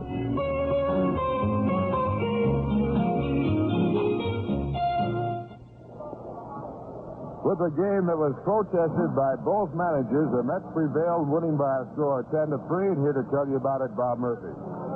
All right, Ralph, and the protest of the game by the two managers will be a big story in sports. It occurred in the last half of inning number 1. Mike Scott was an unscheduled starting pitcher here tonight. Pat Zachary has an inflamed elbow, could not start. The rookie right-hander went to the mound. He gave up an unearned run in the first. The run scored as a double play was being turned over. Then in the last half of the first inning, Frank Tavares walked. Richie Hebner singled to right. And then came the controversy. Lee Mazzilli hit a long drive to right field. Jackie Clark, the right fielder, raced back, leaped, and he had the ball caught. He had it in his glove, but then it fell out and rolled back toward the right field wall. Initially, the first base umpire, Phil Hospitalier, had ruled the right fielder had held the ball long enough. Then the decision was reversed, and when the argument was over, 28 minutes later, they did rule the ball had been caught. And Mazzilli then was out. He had hit the ball. Hebner was allowed to remain on second, and that tied the ball game. Before the inning was over, Joe Youngblood hit a 3-run homer off Vida Blue, putting New York into the lead 4-1. The Giants came back, scored 2 runs in the 4th inning, and it was 4-3. And this was one whale of a ball game until the Mets broke it open in the 7th inning. And we'll be back to tell you about that, continuing with a recap in just 1 moment. Hi, this is Walt Fowler, sports director of WCSS and WCSS-FM. The word sport is defined as taking part in recreation or a game. But in reality, sports have become a way of life for the fans as well as for the players. Almost every day there's either a major game being played or some athlete chasing after a major record. That's why we keep you posted on all the latest games, standings, records, and transactions. Monday through Saturday, we bring you Sports Roundup at 6:45 and 7:45 each morning. And at 12:10 and 5:45 p.m., the WCSS Sports Scene takes an in-depth look at both the national and local scene with interviews from people like Terry Bradshaw and Ron Guidry to Dutch Howland and Brian Mee. We also take you to the games with New York Mets baseball, Amsterdam and Bishop Scully football and basketball, and the Section 2 playoffs. So to stay on top of the changing sports scene, stay in step with WCSS and WCSS-FM. The New York Mets came to bat in the last of the 7th inning, leading 4-3 in what was one whale of a baseball game. Before that half inning was over, it was to be the biggest inning of the year for the New York Mets. Vida Blue walked Doug Flynn. Gil Flores came up as a pinch hitter, batting for Dwight Bernard.